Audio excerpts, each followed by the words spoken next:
Hello everyone, আসসালামু আলাইকুম। Welcome to varsity one shot অনুজীব ক্লাস। এবং আজকের ক্লাস ইনশাল্লাহ তোমাকে আমি অনুজীব অধ্যায়ের যে most important topic virus, bacteria, malaria, তিনটা থেকে মোস্ট ইম্পর্টেন্ট টপিকগুলো ইনশাল্লাহ এই ওয়ান শট ক্লাসে আমি তোমাদেরকে পড়িয়ে দিব।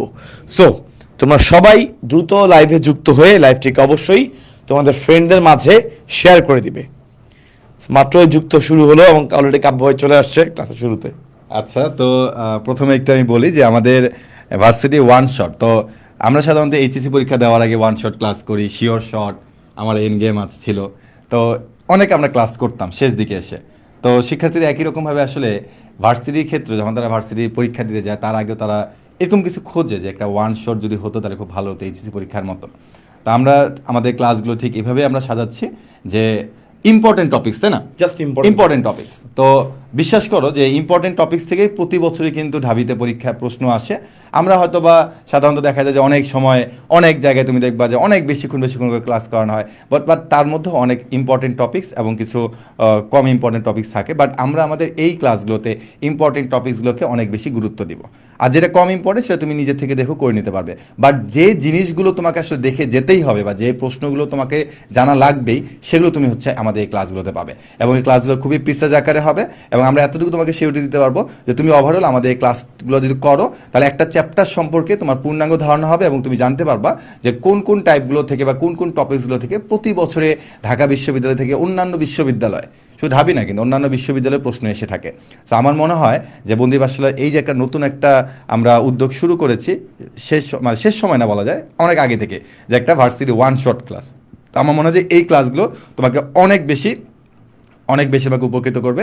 এবং শেষ দিকে গিয়ে যখন তুমি একটু অনেক পড়া জমে থাকবে বা অনেকগুলো মানে শেষ সময় কিভাবে কি কভার করব, তখন এই ক্লাসগুলো তোমাকে আরও বেশি উপকৃত করবে। ঠিক আছে? তো আমরা এই বছর এটা শুরু করেছি, ইনশাল্লাহ 2024-এ পরে 2025-এও আমরা কন্টিনিউ করব, 2026-এও আমরা কন্টিনিউ করব। তো প্রতি বছর আমরা এটা কন্টিনিউ করতে থাকবো। আর আশা করি তোমাদের উপস্থিতি অনেক বেশি থাকবে এবং তোমরা তোমাদের ফ্রেন্ডদেরকেও একটু জানিয়ে দিও যে এই ক্লাসগুলো যেন তারা করে। এবং আমাদের এই ক্লাসগুলো হয়ে যাওয়ার পরে আমাদের বন্দি পাঠশালা যে ইউটিউব চ্যানেল আছে সেখানে আমরা একটা নতুন একটা প্লেলিস্ট খুলবো ভার্সিটি ওয়ান শট দিয়ে। সেখানে কিন্তু আমরা প্রতিদিনে হয়ে যাওয়া যে ক্লাসগুলো থাকবে সেগুলো আমরা এখানে রাখবো। আর একটা কথা বলি, আমরা আপাতত মনে হয় শুক্রবার এবং সোমবার, শুক্রবার এবং সোমবার এই দুই দিন হচ্ছে আমরা ক্লাস রাখবো। সোমবারে হচ্ছে দিনে ক্লাস হবে আর শুক্রবার হচ্ছে রাতে ক্লাস হবে। তো এই দুই দিন আপাতত আমরা শিডিউল রেখেছি আমাদের এত ব্যস্ততার মধ্যে।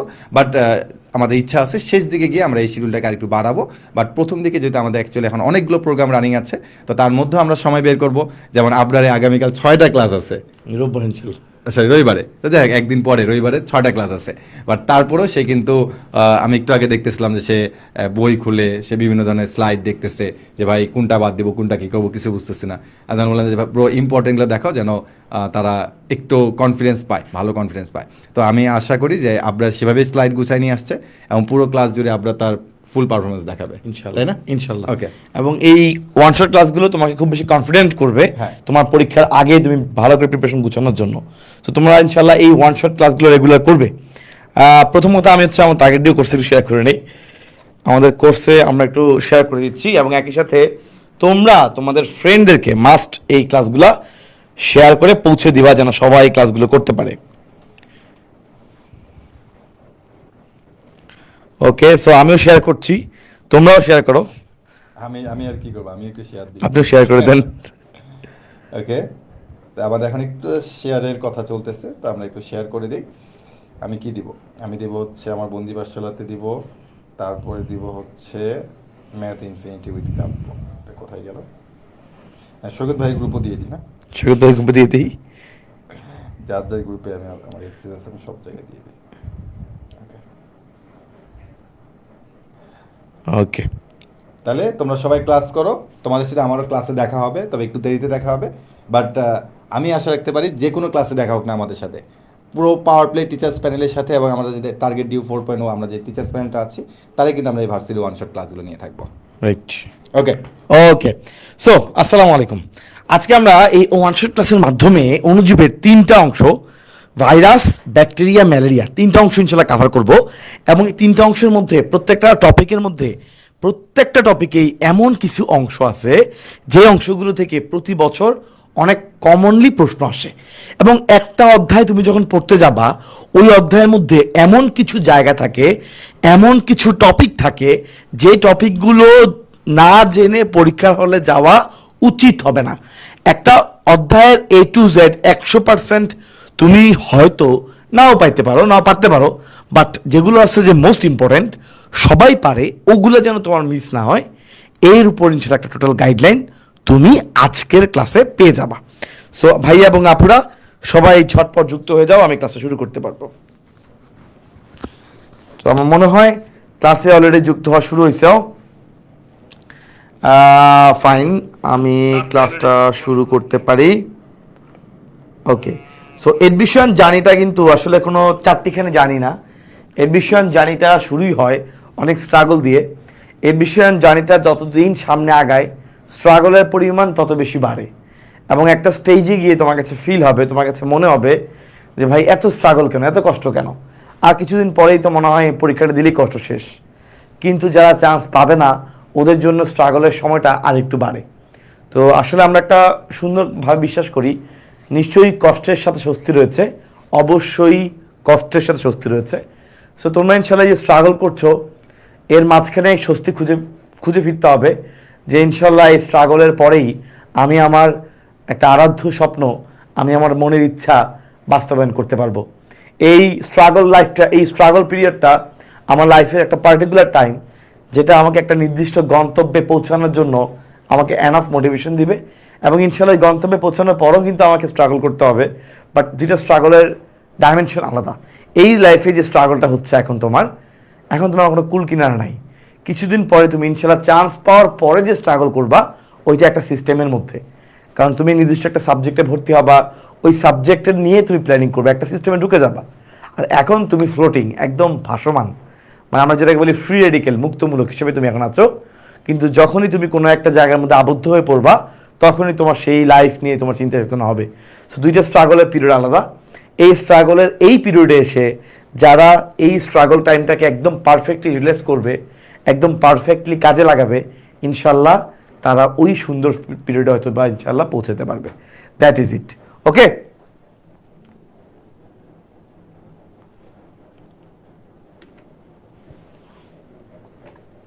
আচ্ছা। সো যারা যারা টার্গেট ডিও 4.0 কোর্সে আছো তোমাদের ইনশাল্লাহ এই ক্লাসের মাধ্যমে সুন্দরভাবে একটা সুন্দর একটা রিভিশন হয়ে যাবে। সো তোমাদের জন্য এটা একটা প্লাস পয়েন্ট যে অধ্যায়টা তোমরা ইনশাল্লাহ সুন্দর করে রিভিশন দিয়ে ফেললা। তাহলে ভাইয়া শুরু করি, বিসমিল্লাহির রহমানির রহিম।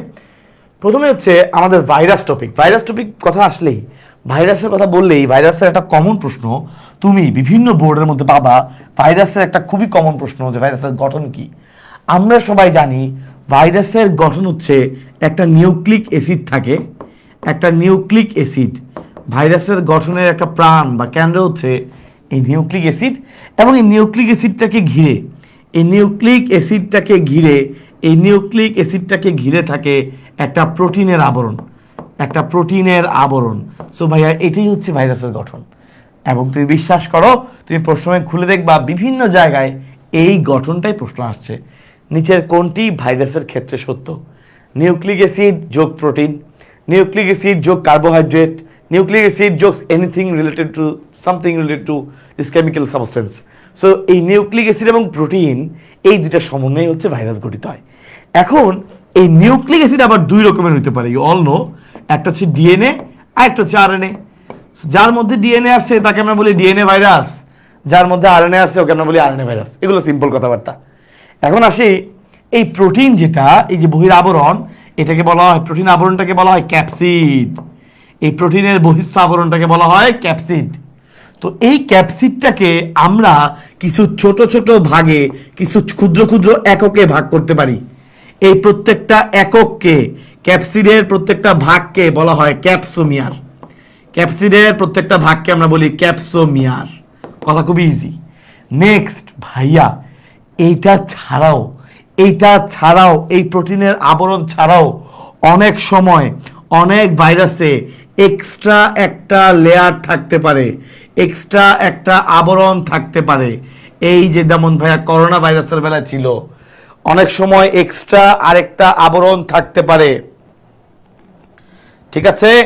সো অনেক সময় এটা ছাড়াও এক্সট্রা একটা আবরণ থাকতে পারে ভাইয়া, ওই আবরণ যাদের আছে ওদেরকে আমরা বলি বহিস্থ আবরণযুক্ত ভাইরাস। এই যে বাইরে একটা এক্সট্রা আবরণ ভাইয়া, এইটা মূলত লিপিড দিয়ে তৈরি হয়, চর্বি চর্বি লিপিড অথবা চর্বির সাথে আমিষ মিক্স, লিপোপ্রোটিন, লিপিড বা লিপোপ্রোটিনের তৈরি একটা আবরণ থাকে, এটাকে বলে এক্সট্রা আবরণ, বাইরের আবরণ। এটা সবার থাকবে এমন না, কারো কারো বেলায় থাকে। যাদের বেলায় থাকে এদেরকে আমরা বলি বহিস্থ আবরণযুক্ত ভাইরাস। মানে ভাইরাসের শরীরের নর্মাল কাঠামো ছাড়াও আরেকটা এক্সট্রা আবরণ আছে, এটাকে আমরা বলি বহিস্থ আবরণযুক্ত ভাইরাস। কথা ক্লিয়ার? এক্সট্রা একটা আবরণযুক্ত ভাইরাস বা বহিস্থ আবরণযুক্ত ভাইরাস, এইটা কিন্তু সবার ভিতর থাকে না, এটা সবার ভিতর থাকে না, এটা বহিস্থ আবরণ ভাইরাসটা সবার ভিতর থাকে না। যাদের মধ্যে থাকে ওদেরকে আমরা বলি লিপোভাইরাস, লিপোভাইরাস, কারণ লিপোপ্রোটিনের আবরণ আছে, এই জন্য ওদেরকে আমরা বলি লিপোভাইরাস। এখন ভাইয়া যেটা বললাম যে এইটা সবার ভিতরে থাকে না, ঠিক আছে? এইটা আমরা কিভাবে মনে রাখবো? এই লিপোভাইরাস কারা আছে খেয়াল করে দেখো। এই লিপোভাইরাস মনে রাখার ট্রিক্স হলো এইচআইভি, করোনা, এইচআইভি এবং করোনা। তাহলে এইচআইভি করোনা এই হচ্ছে আমাদের লিপোভাইরাস। তাহলে লিপোভাইরাসের উদাহরণ কি বললাম? এইচআইভি এবং করোনা, এইচআইভি এবং করোনা। ভাইয়া এইচআইভির হতে হচ্ছে হারপিস, এইচআইভির হতে হলো হারপিস, এইচআইভির হতে হচ্ছে হারপিস, এইচআইভির হতে হারপিস। আই দিয়ে ইনফ্লুয়েঞ্জা, আই দিয়ে ইনফ্লুয়েঞ্জা, আই দিয়ে ইনফ্লুয়েঞ্জা, এইচআইভি নিজে একটা, সাথে করোনা। এগুলা হচ্ছে বহিস্থ আবরণ, যাদের মধ্যে এক্সট্রা একটা আবরণ আছে, এই ধরনের একটা ভাইরাস, এদেরকে আমরা বলি লিপোভাইরাস। চর্বির আবরণ আছে, এই জন্য তুমি যখন এদেরকে ধুবা, মানে তুমি যখন হাত সাবান দিয়ে ধুবা, ভালো করে ওয়াশ করবা, হ্যান্ড ওয়াশ করো, এই আমরা যত অনেক প্রকার হ্যান্ড ওয়াশ ইউজ করি, সো এই সাবান দিয়ে ভালো করে হাত ধুইলে এই আবরণটা তখন আর থাকে না, কারণ চর্বি দিয়ে তৈরি হয়েছে আবরণটা, চর্বির সাথে সাবানের বিক্রিয়ায় কিন্তু চর্বি বাদ। সো এই জন্য তখন আর আবরণটা থাকে না, এই আবরণ নষ্ট হয়ে যায়, তখন এই ভাইরাসগুলো তখন আর কাজ করে না। এই জন্যই করোনার সময় ভালো করে সাবান দিয়ে হাত ধোয়া লাগতো। ভালো করে সাবান দিয়ে হাত দিলে কি হয়, করোনার উপরে যে এক্সট্রা যে লেয়ারটা আছে, চর্বির যে লেয়ারটা আছে, এটা নষ্ট হয়ে যায়। এরা নষ্ট হয়ে যাওয়ার কারণে ভাইরাসটার কাজ করে না। এই হচ্ছে ভাইয়া মোটামুটি ভাইরাসের গঠন। অনেক সময় এটা পরীক্ষা আসতে পারে, এই লিপোপ্রোটিনের যে আবরণটা আছে, এই আবরণের প্রত্যেকটা একক, মানে এই আবরণটাকে তুমি যদি এককে ভাগ করো, ছোট ছোট কিছু এককে ভাগ করো, এই প্রত্যেকটা এককে কি বলা হয়? এই প্রত্যেকটা এককে বলা হয় প্যাপলোমিয়ার, এই প্রত্যেকটা এককে বলা হয় প্যাপলোমিয়ার। এই হচ্ছে ভাইয়া ভাইরাসের গঠন, এই হচ্ছে ভাইরাসের গঠন। কথা হচ্ছে ভাইয়া ভাইরাসের এই যে বললাম নিউক্লিক অ্যাসিড এবং প্রোটিন দিয়ে গঠিত, এই মতবাদটা, এই জিনিসটা নিয়ে কাজ করছে বাউডেন এবং পিরি। তাহলে ভাইরাসের রাসায়নিক গঠন নিয়ে কাজ করছে কে? এই যে গঠনটা নিউক্লিক অ্যাসিড এবং প্রোটিন নিয়ে তৈরি হয়, এই গঠনটা নিয়ে কাজ করছে বিজ্ঞানীর নাম হচ্ছে বাউডেন অ্যান্ড পিরি, ঠিক আছে? সো ভাইরাসের গঠন নিয়ে কাজ করছে বিজ্ঞানীর নাম হচ্ছে বাউডেন অ্যান্ড পিরি। এই নিউক্লিক অ্যাসিড এবং প্রোটিন দিয়ে ভাইরাস গঠিত হয়, এই কথাটা বলছে বাউডেন, বিজ্ঞানী বাউডেন, বা তোমার বউ এই কথা বলছে, এই জন্য তোমার ভালো মনে থাকে। এখন আসি এই ভাইরাস নিয়ে কিছু স্পেশাল একটা মতবাদ আছে, একদম স্পেশাল একটা মতবাদ। এই মতবাদটা হচ্ছে এরকম যে ভাইয়া ভাইরাস ভাইরাসই, একটা মতবাদ আছে এরকম, একটা মতবাদ খুবই স্পেশাল মতবাদ যে ভাইরাস ভাইরাসই। ভাইরাস কি? ভাইরাস কিছু না, ভাইরাস ভাইরাসই। তাহলে এই যে একটা ফালতু মতবাদ, এই মতবাদটা কে দিছে? আমরা সবাই জানো ভাইরাস জীব না জড় না, দুইজনের মাঝখানে সেতু বন্ধন। জীবদেহের বাইরে যখন সে থাকে নিষ্ক্রিয়, জীবদের ভিতরে ঢুকলে সক্রিয় হয়ে যায়। সো এই ভাইরাস ভাইরাসই, এই ফালতু মতবাদটা দিচ্ছে বিজ্ঞানী লোফ, বিজ্ঞানী লোফ, এই যে লোফ। তাহলে ফাউল, এই যে উল্টালে ফাউল হয়ে যায়, দেখো লোফকে উল্টালে ফাউল হয়ে যাচ্ছে, ফাউল। তাহলে ভাইরাসের ভাইরাসই ফাউল মতবাদটা কে দিচ্ছে? বিজ্ঞানী লোফ, বিজ্ঞানী লোফ। এবার খেয়াল করে দেখো,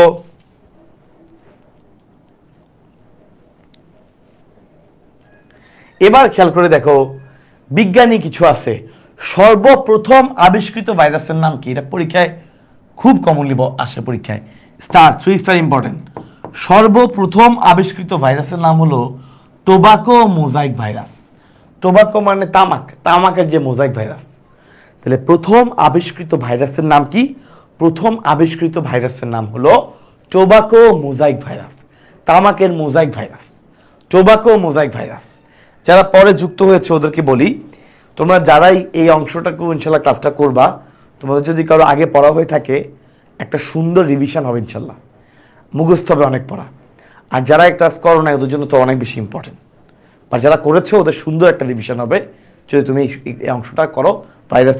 ভাইরাস, ব্যাকটেরিয়া, ম্যালেরিয়া, 3টা টপিক থেকে ইনশাল্লাহ তোমার এমসিকিউ প্র্যাকটিস হবে, বুঝছো?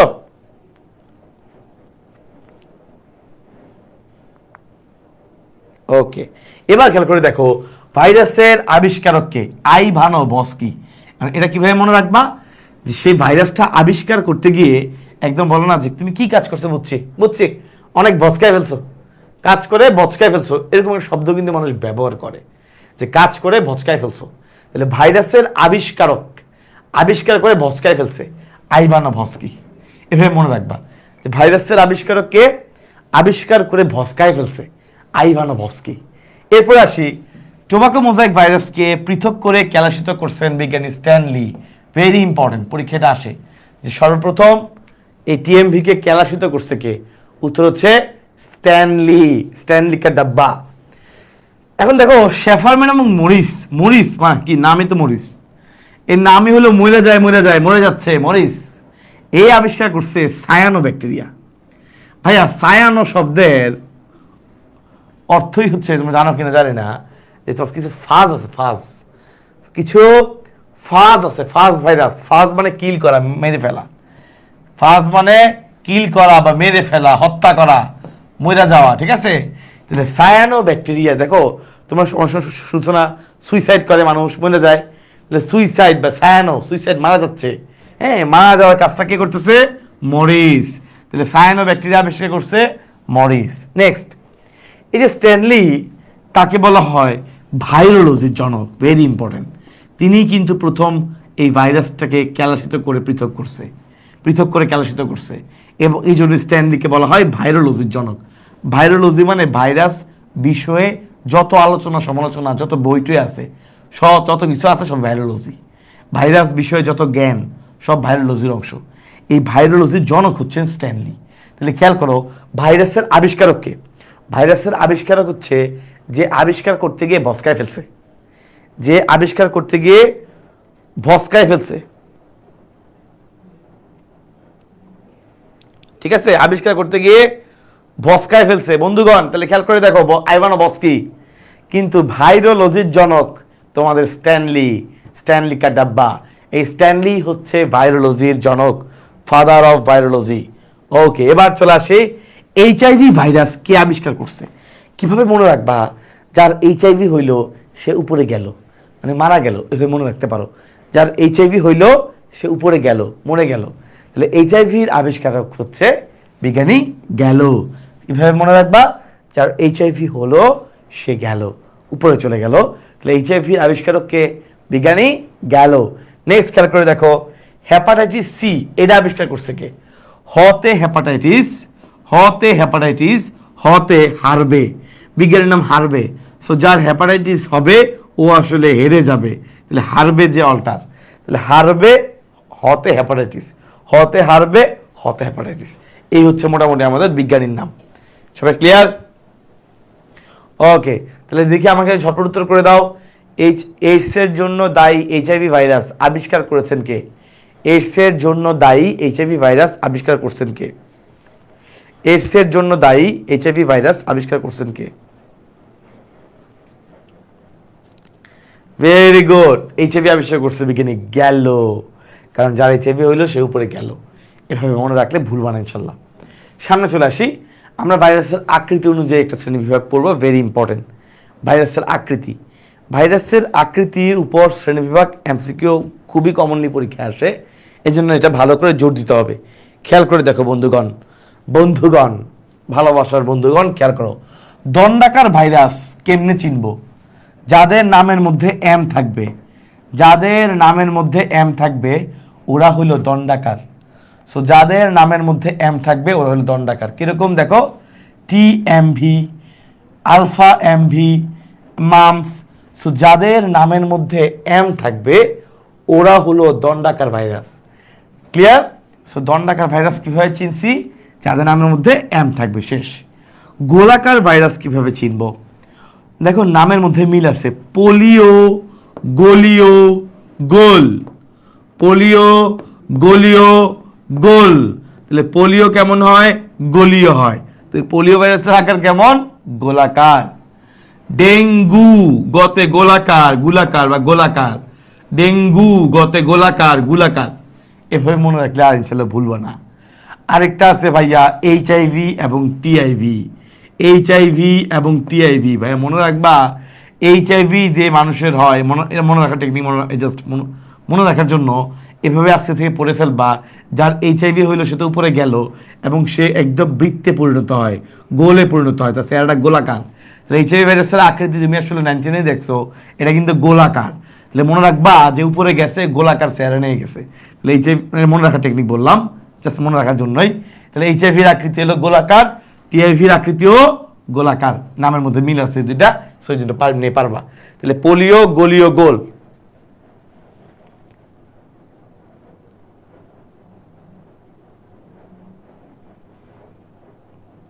ঠিক আছে, ওকে। তাহলে পোলিও, গোলিও, গোল। ডেঙ্গু, গোলাকার। HIV, TIV। এবার আসি ঘন ক্ষেত্রাকার। যারা ঘন ক্ষেত্রাকার, ঘন হলো পাউরুটির মতো, পাউরুটি হবে এটা, দেখ সমস্যা নাই, পাউরুটির মতো। যারা ঘন ক্ষেত্রাকার ওদের আকৃতি দেখতে পাউরুটির মতো। পাউরুটি দেখছো না? পাউরুটির কিন্তু শেপটা কিন্তু দৈর্ঘ্য, প্রস্থ, উচ্চতা তিনটাই আছে। তাহলে পাউরুটি এটা হলো ঘন ক্ষেত্রাকার। পরীক্ষায় এভাবে আসতে পারে, নিচের কোন ভাইরাসটির আকৃতি পাউরুটির মতো? তাহলে বুঝবা যেটা ঘন ক্ষেত্রাকার এটাই পাউরুটির মতো। কিভাবে মনে রাখবা? হাবা দিয়ে, হাবা। ওর চেহারা পাউরুটির মতো, এই জন্য আমরা হাবা ডাকি। ওর চেহারা পাউরুটির মতো, এই জন্য আমরা হাবা ডাকি, হাবা। হতে হারপিস, ভতে ভ্যাকসিনিয়া। হতে হারপিস, ভতে ভ্যাকসিনিয়া, হাবা। যার চেহারা পাউরুটির মতো ওরে আমরা হাবা ডাকি। বুঝছো নি? হাবা, ওকে, বুঝছো। তাহলে আসলে কারোর চেহারা পাউরুটির মতো না, সবার চেহারা আলহামদুলিল্লাহ মানুষের মতো। সেটা নিয়ে আমাদের প্যারা নাই, দুষ্টমি করলাম। ব্যাঙাচি আকৃতির ভাই, ওই যে T2, T4, T6, ব্যাঙের বাচ্চার মতো। T2, T4, T6, এই যে T2 হচ্ছে দেখতে এরকম। T2 হচ্ছে তোমরা জানো, বই ছবি আছে এরকম করে, তাই না? এরকম করে T2 হচ্ছে এরকম। তাহলে T2, T4, T6 এগুলো এমনি পারবা, এগুলো হচ্ছে ব্যাঙাচি আকৃতির, ব্যাঙের বাচ্চা। সিলিন্ড্রিকাল, সিলিন্ড্রিকাল হচ্ছে ইবোলা। সিলিন্ড্রিকাল হচ্ছে ইবোলা। ভাইয়া ইবোলা ভাইরাসের আকৃতি সিলিন্ড্রিকাল। এটা হচ্ছে মোটরের স্ট্রিক ভাইরাস। মোটরের স্ট্রিক ভাইরাস তুমি কেমনে মনে রাখবা? তুমি মনে রাখবা ভাইয়া মোবিল, মোবিল দিয়ে মনে রাখতে পারো, মোবিল। মোবিলের মতে মোটর, আর ইতে হচ্ছে ইবোলা। ঠিক আছে, আরো সুন্দর করে জানতে পারো, আর তোমার মতো করে তুমি লিখতে পারো। হ্যাঁ, তুমি যা ইচ্ছা, ইবোলার মোটর এমনিতেই মনে থাকে এগুলা। সিলিন্ড্রিকাল হচ্ছে ইবোলা। এবার আসি ভাইয়া ইনফ্লুয়েঞ্জা ভাইরাসের আকৃতি কেমন? ইনফ্লুয়েঞ্জা, ওকে। এবার আসি ভাইয়া একটা নাম শুনছো কিনা, ইন্ডিয়া। ইন্ডিয়া, ইন্ডিয়া মানে হচ্ছে ইনফ্লুয়েঞ্জা ভাইরাস হচ্ছে ডিতে ডিম্বাকার। ইন্ডিয়া, ইনফ্লুয়েঞ্জা ভাইরাস কেমন? ইনফ্লুয়েঞ্জা ভাইরাস হচ্ছে ডিম্বাকার। তাহলে ইনশাল্লাহ কাজ শেষ। ইনফ্লুয়েঞ্জা ভাইরাসের আকৃতি হচ্ছে ডিম্বাকার। ও ভালো কথা ভাইয়া, ক্লাস নোট কই পাবা? এই যে আপনি ক্লাস নিচ্ছেন varsity one shot, target due, powered by target due, এই ক্লাসের PDF কই পাবা? এই ক্লাসের PDFটা পাবা ইনশাল্লাহ এই ক্লাসের ক্যাপশনে। এখন না, ক্লাস শেষে ইনশাল্লাহ আমি বলবো অ্যাড করে দিতে, ঠিক আছে? একদম হচ্ছে ভাইয়া ক্লাসকে ভুলে পাবলিক করে দিচ্ছে। না রে ভাই, এটা ফ্রি ক্লাস রে, এটা সবার জন্য ফ্রি ক্লাস বন্ধু, খেয়াল করো।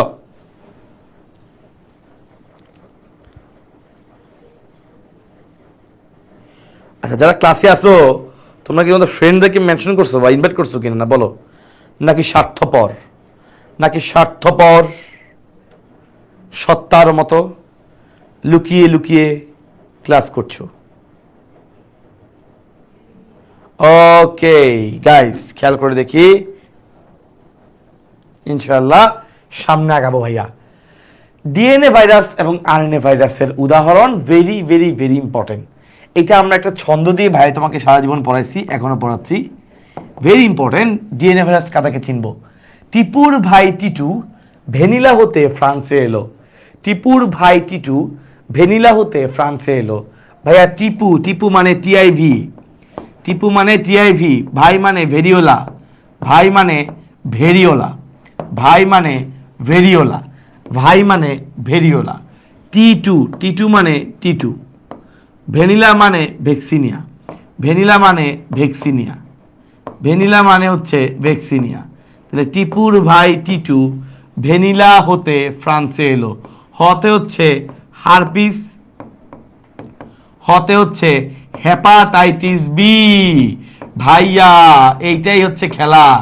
হেপাটাইটিস যারাই আছে এ বি, তোমরা জানো hepatitis A B C D E, এই 5 ধরনের হেপাটাইটিস আছে, তাই না? এই 5 ধরনের মধ্যে শুধু এই একটা হইলো ডিএনএ, বাকি সব ডিআরএনএ, বাকি সবগুলো হচ্ছে আরএনএ। তো ভুল করার কোনো সুযোগ নাই, একমাত্র একটা হচ্ছে ডিএনএ, হেপাটাইটিস বি হচ্ছে ডিএনএ ভাইরাস। তাই এবার আসি ফতে, ফুলকপির মোজাইক ভাইরাস। ফুলকপির, ফুলকপির মোজাইক ভাইরাস। ভাইয়া তাহলে খেয়াল করো, এতক্ষণ যা পড়াইছি কোথাও কিন্তু উদ্ভিদ ছিল না। এই যে ডিএনএ ভাইরাসের উদাহরণগুলো পড়াইছি, এখানে কিন্তু কোথাও আমি কোনো উদ্ভিদের নাম উল্লেখ করি নাই। তাহলে একমাত্র উদ্ভিদের নাম উল্লেখ করছি কিন্তু এই জায়গায়, এই ফুলকপির মোজাইক ভাইরাসের মধ্যে। তাহলে এটা পরীক্ষায় আসে যে নিচের কোন উদ্ভিদ ভাইরাসটি ব্যতিক্রম, এটাই বুঝতে পারতেছো। এখানে এটা হচ্ছে ব্যতিক্রম, ফুলকপির মোজাইক ভাইরাস। ঠিক আছে? এলো দিয়ে হচ্ছে, এলো দিয়ে হলো এডিনো হারপিস, এলো দিয়ে হচ্ছে এডিনো হারপিস। কথা ইনশাল্লাহ ক্লিয়ার। আমাদের ডিএনএ ভাইরাসের উদাহরণও শেষ। ঠিক আছে? সো বাকি যেগুলো আছে এগুলো হচ্ছে আরএনএ ভাইরাস। ডিএনএ ভাইরাস ইনশাল্লাহ পড়ে ফেললা, তাইলে ভাইয়া বাকি যা আছে এটা হবে আরএনএ ভাইরাস। ঠিক আছে? ওকে, তাইলে আবার ভাইয়াকে বলো তো, ডেঙ্গু, ডেঙ্গু এটা কোন ভাইরাস দিয়ে হবে? ডিএনএ ভাইরাস নাকি আরএনএ ভাইরাস? বলো। ডেঙ্গু এবং চিকুনগুনিয়া, ডেঙ্গু এবং চিকুনগুনিয়া কি দিয়ে হবে? ডিএনএ নাকি আরএনএ ভাইরাস? এটা অবশ্যই আরএনএ ভাইরাস দিয়ে। Very good. এখন আসি ভাইয়া নরমালি, নরমালি ডিএনএ ভাইরাস। তাহলে ডিএনএটা হচ্ছে আমরা সবাই জানি ডিএনএ হলো 2 সুতা, তাই না? এটা আমরা সবাই জানি। ডিএনএ হচ্ছে 2 সূত্রক, এই যে 1 সুতা, এই যে 1 সুতা। ডিএনএ হচ্ছে দ্বিসূত্রক, তাই না? আর আরএনএ যেটা ভাইয়া, আরএনএ, এই আরএনএ হচ্ছে 1 সুতা। এটা আমরা সবাই আমাদের বেসিক নলেজ থেকে জানি, আরএনএ হচ্ছে 1 সুতা। কিন্তু ব্যতিক্রম আছে, এটা পরীক্ষা আসে। কোনটা ব্যতিক্রম ভাইয়া? এই আরএনএ এর ব্যতিক্রম নামটা শুরু 8 দিয়ে। আরএনএ যেরকম 8 দিয়ে শুরু হয়, আরএনএ এর যে ব্যতিক্রম এই নামটাও শুরু হয় 8 দিয়ে। রিও ভিরিডি গোত্র, রিও ভিরিডি গোত্রের ভাইরাসের আরএনএ 1 সুতা না হয়ে 2 সুতা, ব্যতিক্রম। তাহলে রিও ভিরিডি গোত্রের আরএনএ ভাইরাসের আরএনএ, আরএনএ কেমন হবে? আরএনএ হচ্ছে 2 সুতা। 1 সুতা না হয়ে কয় সুতা? 1 সুতা না হয়ে 2 সুতা। কথা কিন্তু ক্লিয়ার? আচ্ছা, আর ডিএনএ ভাইরাসের ব্যতিক্রমগুলো একটু খেয়াল করে রাখো। একটা হচ্ছে 5X174, আর একটা হলো M13 কোলিফাস। এডি পরীক্ষা আসে বারবার, এগুলোকে বলে পার্ভোভিরিডি গোত্র। যাক, তুমি এই দুটো মনে রাখলে ইনশাল্লাহ তোমার হয়ে যাবে। ঠিক আছে? তাহলে 5X174, M13 কোলিফাস, এগুলো হচ্ছে পার্ভোভিরিডি। বুঝছো? ওকে ভাইয়া, সামনের দিকে আগাই। ইমার্জিং ভাইরাস, খুবই সুন্দর মনে রাখাটা, টেকনিকগুলো খুবই সুন্দর। মুরগির করোনা, হ্যান্স করোনা বা মুরগির করোনা। আয় হায় রে, করোনা তো পুরুষের মানুষের হইতো, এখন নাকি মুরগির করোনা হয়েছে, হ্যান্স করোনা। তাহলে ইমার্জিং ভাইরাস কিভাবে মনে রাখবো? Hence corona. হ্যান্স মানে পূর্ণরূপগুলো একটু দেখবো আমরা এখন। এইচ দিয়ে হচ্ছে এইচআইভি, ইতে হচ্ছে ইবোলা, এনে হলো নাইল, এসে হচ্ছে সার্স, আর করোনা নিজে একটা। তাহলে hens corona, HIV, Ebola, Nile, SARS এবং করোনা, হ্যান্স করোনা। তাহলে ইমার্জিং ভাইরাস মনে রাখার টেকনিক কি? Hens corona. কি করোনা? Hens corona.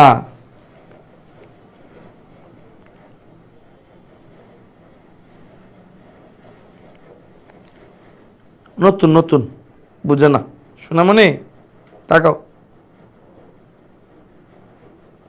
সোনামণি আসো, ক্লাস করো। তাহলে ইমার্জিং ভাইরাস কারা? হ্যান্ডস করো না। একজন লিখছে অনেকদিন পর এই কি বলে ভাইরাস ব্যাকটেরিয়া শুনে তার কাছে মনে হয়েছে কৃষি শিক্ষার ক্লাস,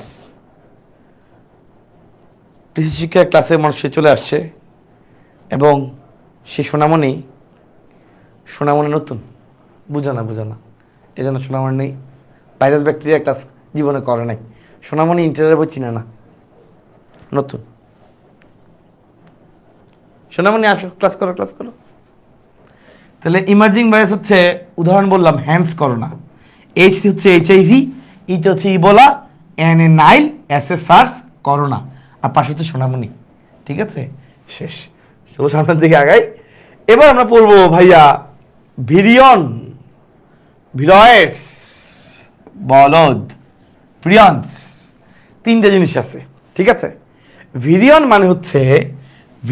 মানে হচ্ছে একটা সম্পূর্ণ ভাইরাস। খেয়াল করে দেখো, ভিরিয়নের লাস্টে ন আছে, সম্পূর্ণ লাস্টে ন আছে। তাহলে মনে রাখবা ভিরিয়ন আর কিছুই না, একটা সম্পূর্ণ ভাইরাস। তাহলে কথা হচ্ছে ভাইয়া সম্পূর্ণ ভাইরাস বলতে কি বোঝায়?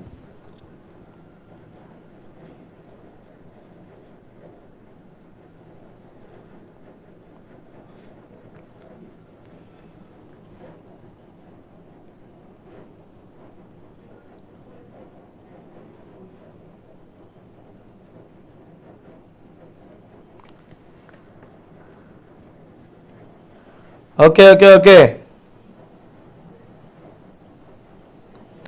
একজন হচ্ছে পাশে কে, বুঝলাম না, ক্লাস নিচ্ছি আমি এনে, এদিকে সে পাশে কে, পাশে সোনামণি, সোনামণি বসে আছে মুরব্বীর সাথে, ক্লাস করতেছি, বোর্ডের দিকে তাকাও, পাশে কে, ডাইনে কে, বামে কে, উত্তরে কে, উপরে কে, নিচে কে, এটা কি কথা ভাই?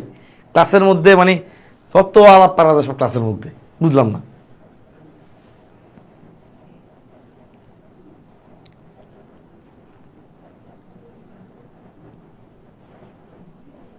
ওকে, একজন লিখছে শুক্রবার আবার কিসের ক্লাস? শুক্রবার বললে কি আল্লাহ দুনিয়া থেকে ক্লাস উঠাই দেওয়া হয়েছে পৃথিবীতে? শুক্রবার পৃথিবীতে কোনো ক্লাস দেয়া কোন দিক দিয়ে কোনো হারাম বা নিষিদ্ধ আছে কিনা, অথবা কোনো সংবিধানের কোনো অনুচ্ছেদে অনুযায়ী শুক্রবারে ক্লাস বন্ধ, এটা তুমি আমার দেখাতে পারবা কিনা? আলাপ করতে করতে সবার আলাপের লেভেল এমন জায়গায় চলে গেছে, বাক স্বাধীনতা মানে একদম বাক স্বাধীনতা মানে যা ইচ্ছা তা বলবা, একদম কি বলে এটা সর্বোচ্চ লেভেল ক্রস করে চলে যাচ্ছ। সব কিছুর একটা লেভেল আছে। এখন সবাই মিলে মানে আছে বাক স্বাধীনতা পেয়ে যাওয়ার কারণে, বাক স্বাধীনতা দরকার আছে কিন্তু এক্সট্রিম অপচয় করা যাবে না বাক স্বাধীনতা। ঠিক আছে, একটু শোনামনি, ক্লাসে ফিরে আসো। এটা ফ্রি ক্লাস, বন্ধু বান্ধব ফ্রি ক্লাস। ওকে ইনশাল্লাহ, ডান। এখন আসি আমরা খেয়াল করে দেখি। তাহলে ভিরিয়ন হচ্ছে একটা সম্পূর্ণ ভাইরাস। প্রথম কথা হচ্ছে সম্পূর্ণ ভাইরাস বলতে কি বোঝায়? সম্পূর্ণ ভাইরাস হচ্ছে সেই ভাইরাস যেই ভাইরাসের শরীর প্রোটিন এবং নিউক্লিক অ্যাসিড দিয়ে তৈরি হয়। মানে নর্মাল যে ভাইরাসের কাঠামো, এই ভাইরাসের কাঠামোটা যাদের মধ্যে আছে তারাই হচ্ছে সম্পূর্ণ ভাইরাস। শেষ। তাহলে প্রোটিন এবং নিউক্লিক অ্যাসিড দিয়ে তৈরি হওয়া ভাইরাসটি হচ্ছে সম্পূর্ণ ভাইরাস। নেক্সট খেয়াল করে দেখো, ভিরয়েডস,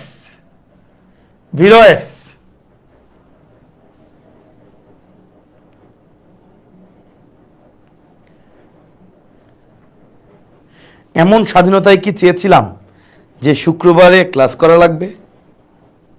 না ভাই, এমন স্বাধীনতা চাস নাই ভাই, একটু ক্লাস করেই দেখো না কেমন লাগে। ইয়াম্মি তোমার সাথে মজা করতে গেলে একটা মজার ক্লাস রাখা লাগবে, জাস্ট ওই ক্লাসটা হবে মজার ক্লাস, ক্লাসের নামই থাকে মজার ক্লাস।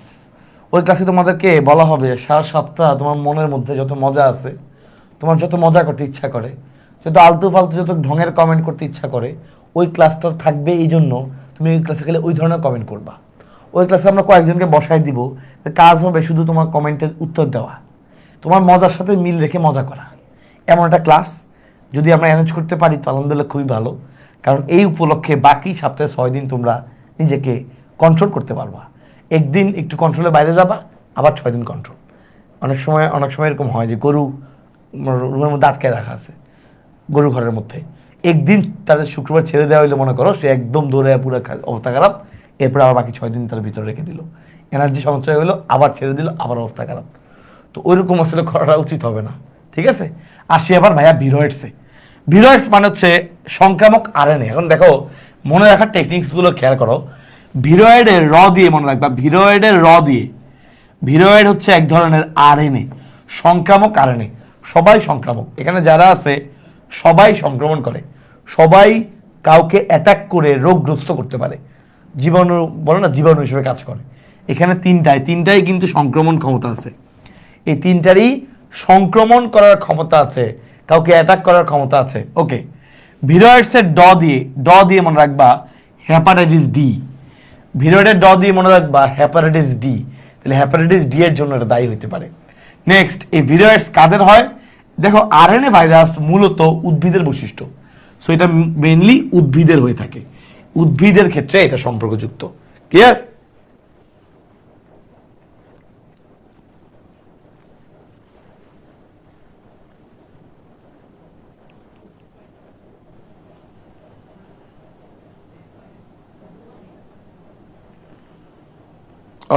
ওকে, খেয়াল করে দেখো এবার ভেরি ইজি। প্রিয়ন্স ভাইয়া, পথে প্রিয়ন্স, পথে প্রোটিন, সংক্রামক প্রোটিন, তার মানে যেটা জীবাণু হিসেবে কাজ করতে পারে। এবং তুমি যাকে ভালোবাসো তার জন্য কিন্তু তুমি পাগল হয়ে যাও, তাহলে প্রিয়র জন্য ম্যাড হয়ে যাও। তাহলে এই প্রিয়ন্স দিয়ে একটা রোগ হয়, তোমাদের বইতে কোনো নাম লেখা আছে ম্যাড কাউ, ঠিক আছে। সো তুমি যাকে প্রিয় ভাবো তার জন্য তুমি ম্যাড হয়ে যাও, তার জন্য তুমি পাগল হয়ে যাও। তাহলে প্রিয়ন্স মানে হচ্ছে ম্যাড কাউ। প্রিয়ন্স বললে কি বুঝবো? প্রিয়ন্স হচ্ছে ম্যাড কাউ। কথা শেষ। চলে আসি সামনের দিকে ভাইয়া। ভাইরাস গঠিত রোগ। হায় হায়, দেশে বসন্ত মাস এলো, জুয়েল ভাইকে ইনফ্লুয়েঞ্জা জ্বরে পেল। হায় হায় মানে তোমাদের মনে আছে হাম হারপিস, হাম হারপিস। দেশে মানে দেশে ডেঙ্গু।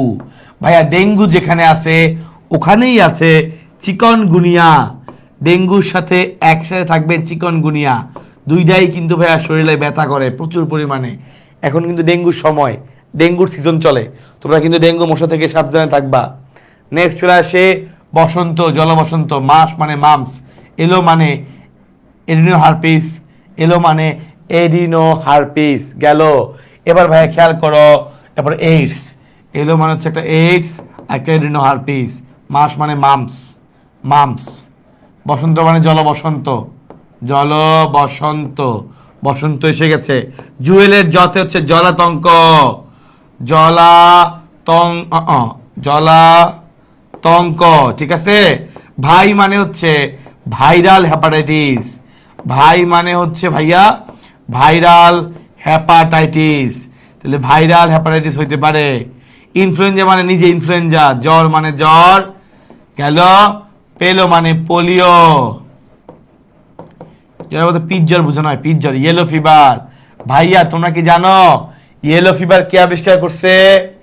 ইয়েলো ফিভার ভাইয়া দেখো, ইয়েলো ফিভার নামের মধ্যে ইয়েলো ফিভার, পিত জ্বর, এটা আবিষ্কার করছে কে? এই ডাব্লিউ দিয়ে মনে রাখবা, ওয়াল্টার, বিজ্ঞানী ওয়াল্টার রিড। এই ডাব্লিউ দিয়ে মনে রাখবা, ওয়াল্টার রিড। একই সাথে তাহলে ভাইরাস গঠিত রোগ হয়ে গেল। তাইলে আবার তোমাকে বলে রাখি, পরীক্ষায় আসবে, পরীক্ষায় আসবে ধরো ব্যাকটেরিয়া গঠিত রোগ কোনটা, তুমি পারবা না? অবশ্যই পারবা। এগুলা বাদে বাকি যা আছে, এগুলা বাদে বাকি সব হইলো ব্যাকটেরিয়া গঠিত রোগ। তাহলে বলো তো কলেরা এটা কি ভাইরাস গঠিত নাকি ব্যাকটেরিয়া গঠিত? বলো তো ভাইয়া, কলেরা এটা কি ভাইরাস গঠিত নাকি ব্যাকটেরিয়া গঠিত?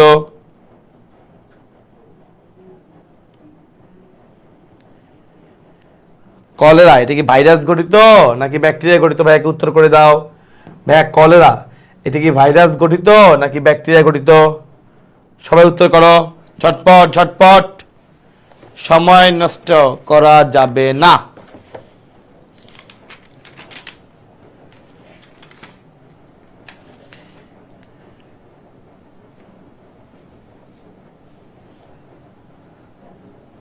ওকে, তাহলে ভাই ভেরি গুড। কলেরা হচ্ছে ব্যাকটেরিয়া গঠিত, কারণ এর অপশনের মধ্যে নাই। তাহলে বলো তো আরেকটা দেই, এরাও পরীক্ষা কমনলি আসে। বলো তো ভাইয়া, তাহলে কলেরা তোমরা সবাই পেরেছো, ভেরি গুড। বলো তো টাইফয়েড, টাইফয়েড কি ভাইরাস গঠিত নাকি ব্যাকটেরিয়া গঠিত? বলো টাইফয়েডটা কেমন হবে? টাইফয়েড কি ভাইরাস গঠিত নাকি ব্যাকটেরিয়া গঠিত? ভাই উত্তর করো। টাইফয়েড কেমন হয়, ভাইরাস গঠিত নাকি ব্যাকটেরিয়া গঠিত? টাইফয়েডটাও কেমন হবে?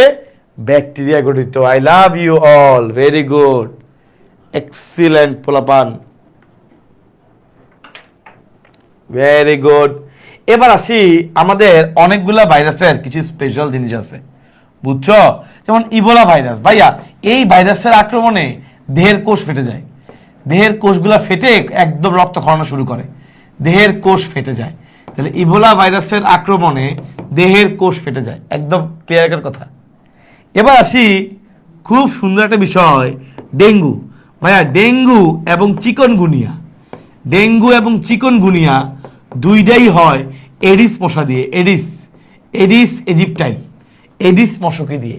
খুবই ইম্পর্ট্যান্ট, এডিস মশকে দিয়ে ডেঙ্গু হয়, এডিস মশকে দিয়ে। ভাইয়া এই যে ডেঙ্গু, এই ডেঙ্গুর যে ভাইরাসটা, এটা এক ধরনের ফ্লাবি ভাইরাস।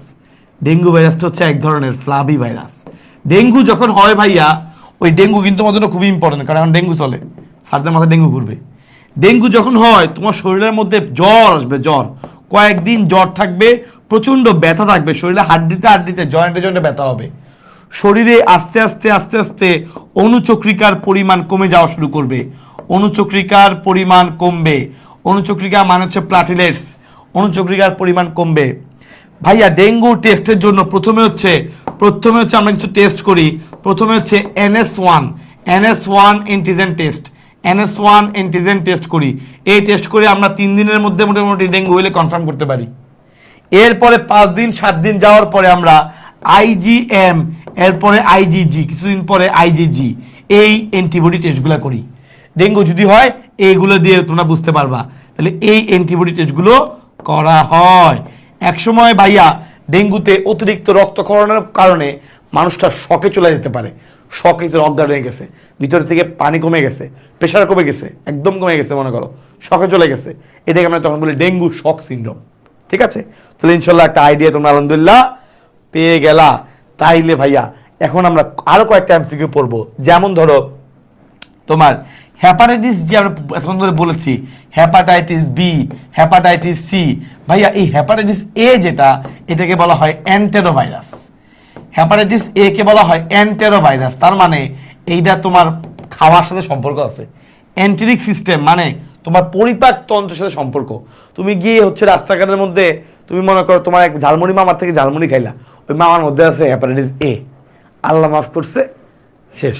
ওই ভাইরাসটা আল্লাহ মাফ করুক তোমার এই খাওয়ার মাধ্যমে চলে আসলো তোমার মধ্যে। সো এই জন্য এই বাইরের খাবার খাওয়াটা এই জন্য রিস্কি, কারণ কিছু কিছু হেপাটাইটিস আছে যেগুলো আমাদের খাবারের মাধ্যমে ছড়ায়। সো এর মধ্যে একটা হলো হেপাটাইটিস এ, কথা বুঝছো? ওকে ফাইন, এই হেপাটাইটিস এ গেল। এবার আসি হেপাটাইটিস বি। ভাইয়া এই হেপাটাইটিস বি যেটা, এই হেপাটাইটিস বি দিয়ে কিন্তু কমনলি লিভার ক্যান্সার হয়, লিভার ক্যান্সার হয়। আর হেপাটাইটিস সি যেটা, হেপাটাইটিস সি কে বলা হয় তুষের আগুন বা নীরব ঘাতক, তুষের আগুন বা নীরব ঘাতক। তাহলে হেপাটাইটিস সি কে আমরা বলবো তুষের আগুন বা নীরব ঘাতক। এগুলো ইম্পর্টেন্ট। ভাইয়া হারপিস সিমপ্লেক্স, এই হারপিস দিয়ে কি হয়? হারপিস দিয়ে যে রোগটা হয় তার নাম হলো ক্যাপোসি সার্কোমা, ক্যাপোসি সার্কোমা, এটা পরীক্ষা আসতে পারে। হারপিস দিয়ে যে রোগটা হয় তার নাম হলো ক্যাপোসি সার্কোমা। তাহলে হারপিস সিমপ্লেক্স দিয়ে কি হয়? ক্যাপোসি সার্কোমা। আচ্ছা, পেপিলোমা ভাইরাস নাম শুনছো? HPV, HPV মানে human papilloma virus, human papilloma virus, HPV, human papilloma virus দিয়ে হয় অ্যানোজেনিটাল ক্যান্সার, জরায়ুর ক্যান্সার, অ্যানোজেনিটাল ক্যান্সার। ভাইয়া খুবই খুবই ইম্পর্টেন্ট, অ্যানোজেনিটাল ক্যান্সার হয়। তাহলে খেয়াল করে দেখো, হারপিস দিয়ে হয় ক্যাপোসি sarcoma, hepatitis HPV, human papilloma virus, এটা দিয়ে হয় অ্যানোজেনিটাল ক্যান্সার। তাহলে আমরা চলো একটা MCQ সলভে চলে যাই। নিচের কোনটি ভাইরাস গঠিত রোগ? আমাকে সবাই ঝটপট উত্তর করো, এখানে কোনটা ভাইরাস গঠিত রোগ? সবাই উত্তর করো, নিচের কোনটা ভাইরাস গঠিত রোগ?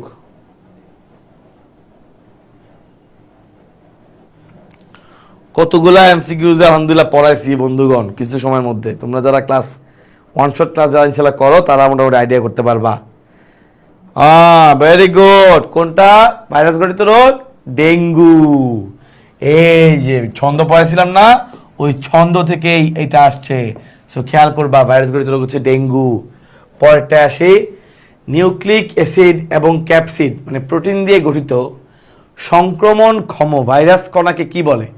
এই যে দেখো, নিউক্লিক অ্যাসিড এবং প্রোটিন, ক্যাপসিড মানে প্রোটিন, এই দুইটা দিয়ে গঠিত হয়েছে, মানে আমরা বুঝতে পারছি ভাইরাসটা হইল একটা সম্পূর্ণ ভাইরাস। এবার বলো তো সম্পূর্ণ ভাইরাসকে কি বলে? এবার বলো সম্পূর্ণ ভাইরাসকে আমরা কি বলি? এই চারটার মধ্যে কোনটা বলি?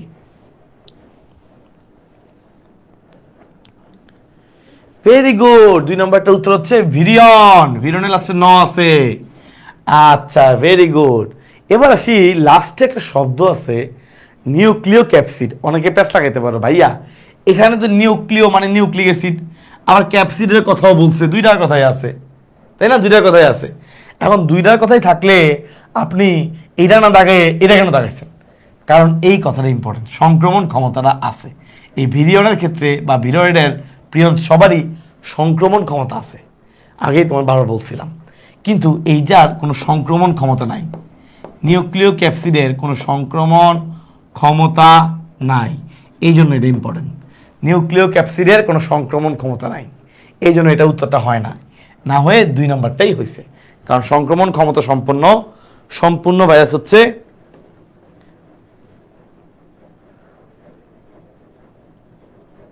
Very good, I love you. যারা পেরেছ, যারা ক্লাসে আছো সবাই একটা রিয়েক্টের মাধ্যমে অ্যাক্টিভ থাকতে হবে। সবাই রিয়েক্টের মাধ্যমে অ্যাক্টিভ থাকতে হবে। হ্যাঁ, যারা ক্লাসে আছো মাস্ট মাস্ট ইনশাল্লাহ। চলো সামনের দিকে। ডেঙ্গু জ্বরের আক্রান্ত রোগীর রক্তে কোন অ্যান্টিবডির বা কোনটির উপস্থিতি পাওয়া যায়? বলো, ডেঙ্গুর আক্রান্ত রোগীর ক্ষেত্রে কোনটির উপস্থিতি পাওয়া যায়?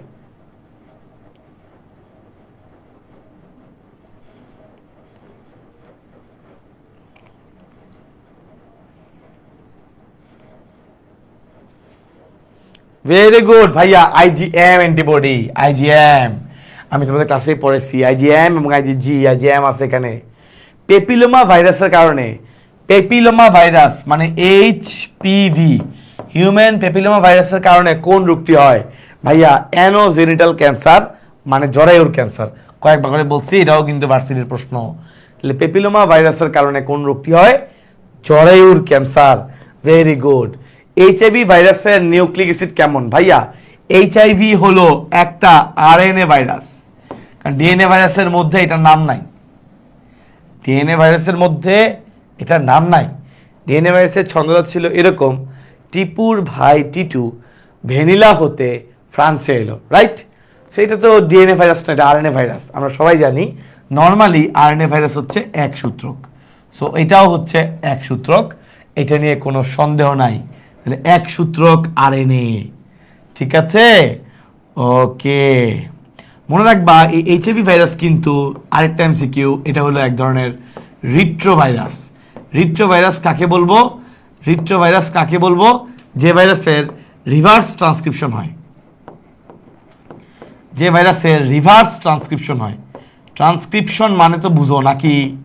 ট্রান্সক্রিপশন মানে হচ্ছে ডিএনএ থেকে আরএনএ তৈরি হওয়া, এটাকে বলে ট্রান্সক্রিপশন।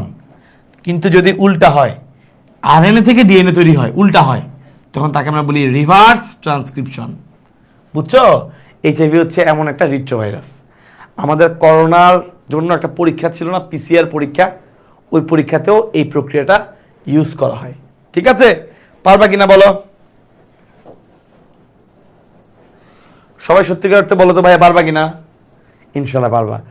আমি ওয়ান শট মানে হইলো অল্প সময় বেশি পড়া, সেই জন্য অল্প সময় বেশি পড়াইতে হচ্ছে, বুঝছো?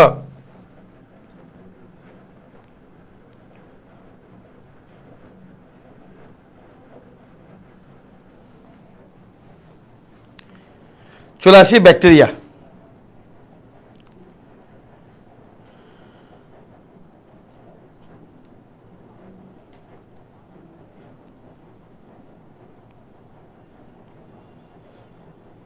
ওকে, প্রথম কথা হচ্ছে ভাইয়া, ব্যাকটেরিয়া হচ্ছে একটা আদিকোষী জীব।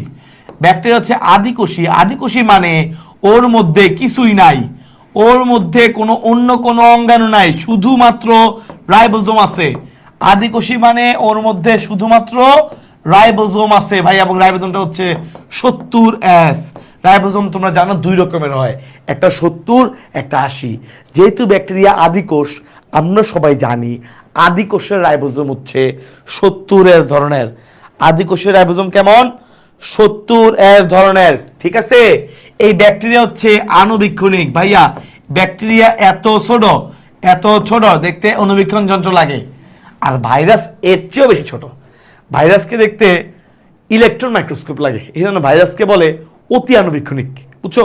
ওকে, সো পরীক্ষা যদি এটা আসে যে কোনটা অতি আণুবীক্ষণিক, পরীক্ষা যদি এটা আসে যে কোনটা অতি আণুবীক্ষণিক, ওইটার উত্তর দিবা ভাইরাস, ওইটার উত্তর দাগাবা ভাইরাস। কোনটা অতি আণুবীক্ষণিক, ওইটার উত্তর কি দাগাবা? ভাইরাস। আর যদি বলা হয় কোনটা আণুবীক্ষণিক, সেটার উত্তর হলো ব্যাকটেরিয়া। কথা ক্লিয়ার? আচ্ছা, এবার খেয়াল করে দেখো ভাইয়া, এই যে এত ছোট এটা দেখতে আণুবীক্ষণিক, এই জন্য এটার নাম দেওয়া হয়েছে অ্যানিমেল কিউল। অ্যানিমেল কিউল মানে হচ্ছে ক্ষুদ্র প্রাণী। এটার নাম কি দিছে? অ্যানিমেল কিউল বা ক্ষুদ্র প্রাণী। মজার বিষয় হচ্ছে ব্যাকটেরিয়ার শরীরে একটা কোষ প্রাচীর আছে, এটা থেকে পরীক্ষায় প্রায় সময় এমসিকিউ আসে। ব্যাকটেরিয়ার শরীরে যে কোষ প্রাচীর আছে, এখান থেকে পরীক্ষায় প্রায় সময় এমসিকিউ আসে। যেমন কোষ প্রাচীর তো উদ্ভিদের থাকে, প্রাণীর কোত্থেকে আসলো, রাইট? ব্যাকটেরিয়া যে কোষ প্রাচীর, এই কোষ প্রাচীরের মূল উপাদান হলো ভেরি ইম্পর্টেন্ট পেপটিডোগ্লাইকান। ব্যাকটেরিয়ার কোষ প্রাচীরের মূল উপাদান হলো পেপটিডোগ্লাইকান। এর সাথে থাকে মুরামিক অ্যাসিড, এর সাথে থাকে মুরামিক অ্যাসিড, তার সাথে থাকে টিকোইক অ্যাসিড। এই হচ্ছে ভাইয়া উপাদান। তাহলে মুরামিক অ্যাসিড এবং টিকোইক অ্যাসিড, কথা কিন্তু ক্লিয়ার। তাহলে ব্যাকটেরিয়ার কোষ প্রাচীরের মূল উপাদান কি? পেপটিডোগ্লাইকান, সাথে মুরামিক অ্যাসিড, টিকোইক অ্যাসিড। পরীক্ষা কিন্তু আসে। তাহলে ব্যাকটেরিয়ার কোষ প্রাচীরের মূল উপাদান কি? উত্তর হচ্ছে মুরামিক অ্যাসিড, টিকোইক অ্যাসিড। এবার আসি ভাইয়া নেক্সট টাইম বোর্ড, আমাদের ব্যাকটেরিওলজির জনককে। ভাইয়া ব্যাকটেরিওলজির জনক হচ্ছে Antonie van Leeuwenhoek. Antonie van Leeuwenhoek, এই ব্যাটা হচ্ছে ভাইয়া ব্যাকটেরিওলজির জনক। এই কিন্তু নাম দিছে অ্যানিমেল কিউল, এই কিন্তু নাম দিছে অ্যানিমেল কিউল বা ক্ষুদ্রাকার প্রাণী। তাহলে ব্যাকটেরিওলজির জনককে অ্যান্টনি ভ্যান লিউয়েনহুক, ব্যাকটেরিওলজির জনককে অ্যান্টনি ভ্যান লিউয়েনহুক, এই কিন্তু নাম দিছে অ্যানিমেল কিউল। ব্যাকটেরিয়ার নামকরণটা করছে কে? এরেনবার্গ। বাংলা উচ্চারণ হচ্ছে এরকম, এরেনবার্গ। ব্যাকটেরিয়া নামকরণটা কে করছে? উত্তর হচ্ছে এরেনবার্গ। তাহলে ব্যাকটেরিয়া নামকরণ করেন কে? উত্তর হচ্ছে এরেনবার্গ। তাহলে ব্যাকটেরিওলজির জনক হচ্ছে অ্যান্টনি ভ্যান লিউয়েনহুক, তিনি কিন্তু অ্যানিমেল কিউল নামকরণ করেন। আর ব্যাকটেরিয়া নামকরণ করছেন বিজ্ঞানীর নাম হচ্ছে এরেনবার্গ। তাহলে ব্যাকটেরিয়া নামকরণ করেন কে? উত্তর হচ্ছে এরেনবার্গ। খুবই ইজি এবং এটা খুবই ইম্পর্টেন্ট, এটা খুবই ইম্পর্টেন্ট। এটা বিভিন্ন সময় বিশ্ববিদ্যালয়ে ভর্তি পরীক্ষা বিভিন্নবার আসছে। তাহলে ব্যাকটেরিয়া নামকরণ করেন কে? উত্তর হচ্ছে এরেনবার্গ। নেক্সট চলে আসি, এটা অলরেডি পড়েছি। আধুনিক ব্যাকটেরিওলজির জনক কে? পারবা ভাইয়াকে উত্তর করো। ভাইয়া আধুনিক ব্যাকটেরিওলজির জনক কে?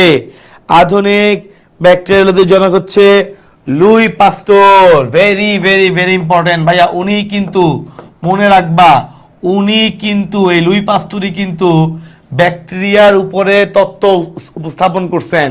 এটাকে অনেক সময় জার্ম থিওরি অফ ডিজিজ বলে, বা অনেক সময় ব্যাকটেরিয়া তত্ত্ব বলে। পরীক্ষা অনেক সময় আসে যে ব্যাকটেরিয়া তত্ত্বকে প্রতিষ্ঠা করছে কে? উত্তর হচ্ছে লুই পাস্তুর। তাহলে ব্যাকটেরিয়া তত্ত্বকে প্রতিষ্ঠা করছেন কে? ব্যাকটেরিয়া তত্ত্বকে প্রতিষ্ঠা করছেন হচ্ছে লুই পাস্তুর। তাহলে লুই পাস্তুরের কথা আসলে আমাদের মাথায় আসবে ব্যাকটেরিয়া তত্ত্ব। পরীক্ষার জন্য কিন্তু ভেরি ইম্পর্টেন্ট। তাহলে ব্যাকটেরিয়া তত্ত্বকে প্রতিষ্ঠা করছেন কে? উত্তর হচ্ছে লুই পাস্তুর। এবং এটাকে অনেক সময় বিভিন্ন ভার্সিটিতে ইংলিশে আসতে পারে যে germ theory of disease, germ theory of disease, germ theory of disease.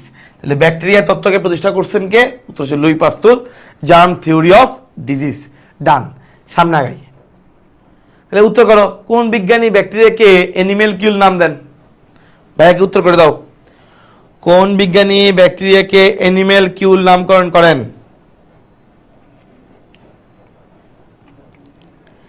Very good ভাইয়া, অ্যানিমেল কিউল নামকরণ করেন অ্যানিমেল কিউল নাম দেন কে? Antony van Leeuwenhoek.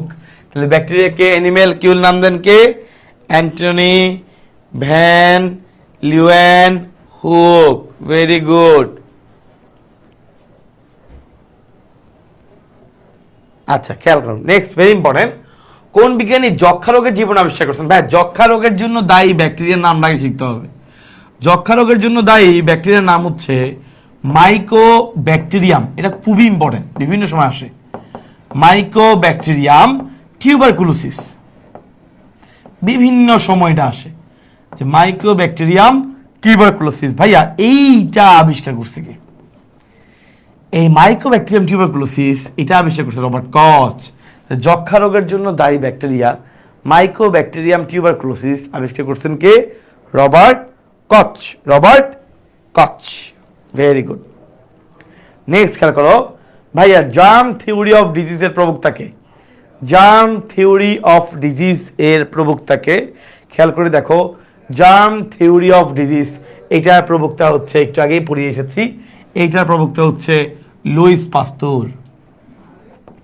এই লুইস পাস্তুর হচ্ছে জার্ম থিওরি অফ ডিজিজের প্রবক্তা। ঠিক আছে ইনশাল্লাহ? ওকে, পারবা।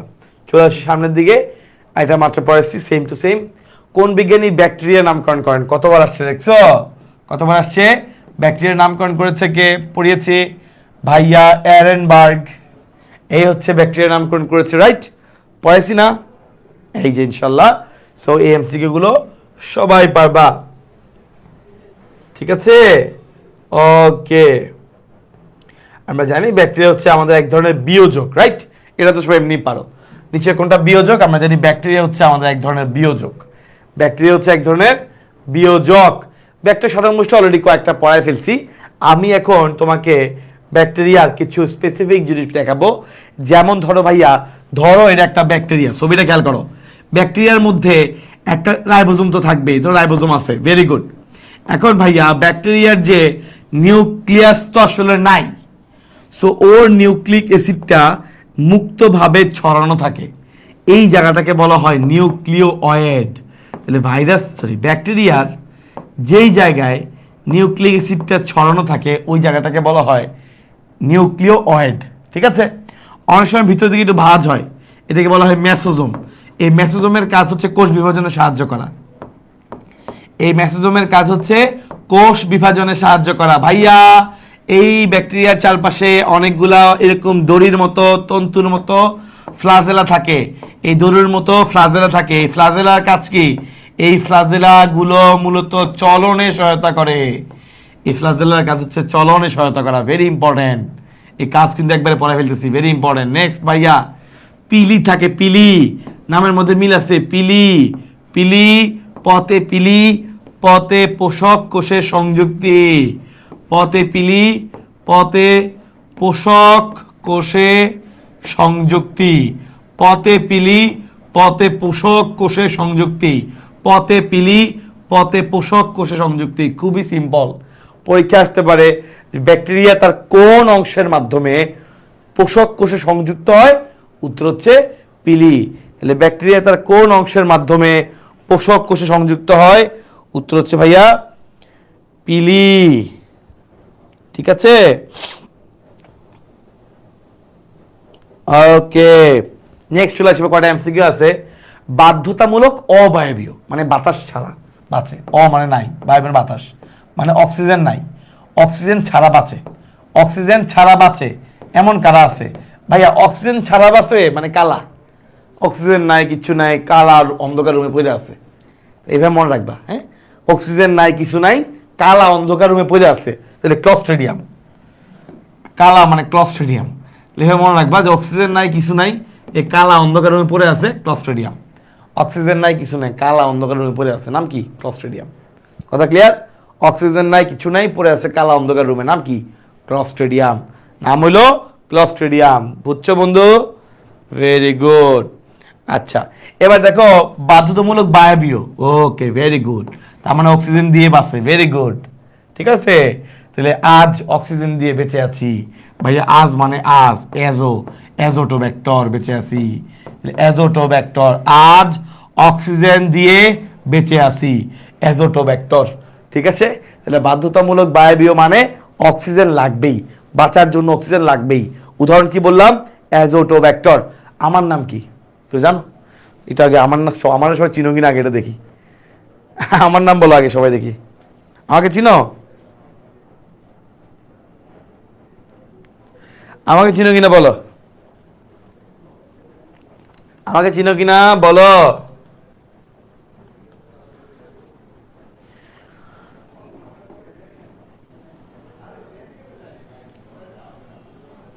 আচ্ছা, সো ব্যাকটেরিয়া মূলত ভাইয়া -17 থেকে 80 ডিগ্রি সেলসিয়াস তাপমাত্রা পর্যন্ত বাঁচতে পারে, এবং অনেক সময় কিছু কিছু ব্যাকটেরিয়া আছে যারা মানুষের অন্ত্রে থাকে। মানুষের অন্ত্রে থেকে এরা ভিটামিন বি কমপ্লেক্স সরবরাহ করে। এটা অনেক সময় এমসিকিউতে আসে। মানুষের অন্ত্র মানে ক্ষুদ্রান্ত্র, বৃহদন্ত্র, পড়ছো না? পড়ছো? পরিপাকধ্যায় ছিল, তোমাদের মনে আছে কিনা জানি না। পরিপাকধ্যায় ছিল মানুষের বৃহদন্ত্রে, মানুষের যে বৃহদন্ত্র, সেই বৃহদন্ত্রে প্রায় 500 প্রজাতির ব্যাকটেরিয়া আছে ভাইয়া। মানুষের বৃহদন্ত্রে প্রায় 500 প্রজাতির ব্যাকটেরিয়া আছে। মনে আছে কিনা আমি জানি না, আসলে মনে থাকলে তো ভালো। মানুষের বৃহদন্ত্রে প্রায় 500 প্রজাতির ব্যাকটেরিয়া আছে, খুব ইম্পর্টেন্ট। তাই মানুষের বৃহদন্ত্রে ব্যাকটেরিয়া পরিমাণ কত? 500 প্রজাতির, ঠিক আছে? ওকে, চলো আমরা শ্রেণীবিভাগে চলে যাই। ভাইয়া আমরা কিভাবে চিনবো? কক্কাস মানে হচ্ছে গোলাকার। কক্কাস মানে হচ্ছে গোলাকার, ভেরি ইম্পর্টেন্ট। কক্কাস মানে হলো গোলাকার, গোল গোল গোল গোল, ইয়ো। কক্কাস মানে হচ্ছে গোলাকার। একজন লিখছে আপনি মুন্নি ভাবির হাসবেন না। আরে মানুষ মাত্রই দুষ্ট প্রকৃতির।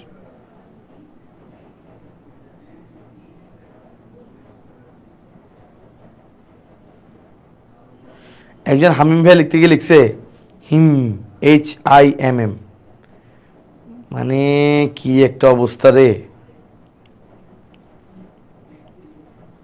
লাল পানি সেবক, আস্তাগফিরুল্লাহ। এই লাল পানি লাল চা বলো তোমরা, কি লাল পানি বলো? যে আমার চিনে না এভাবে, কি রে ভাই, কি রে ভাই? ওই ভাইয়ের নামে লাল পানির এলিগেশন, তো লাল চা বলো, ভদ্র ভাষা। ঠিক আছে, আমার নাম হচ্ছে আবরার হামিম, ভেরি গুড।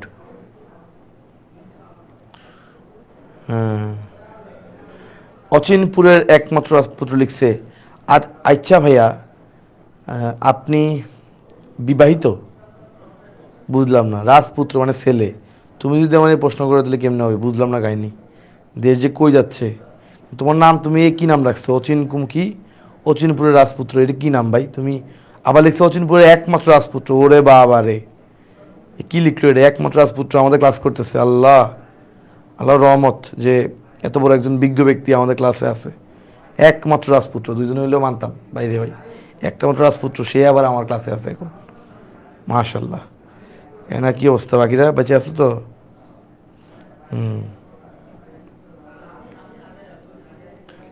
লাল চা বলবো, হ্যাঁ গুড, লাল চা, লাল পানি বলে কি আবল তাবল বকে।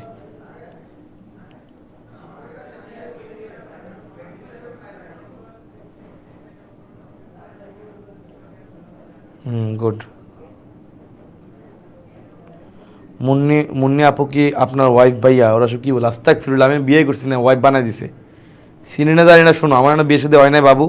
তুমি উল্টা বললা কথাবার্তা বললা, আমার বিয়ে সাথে ঝামেলা করো না।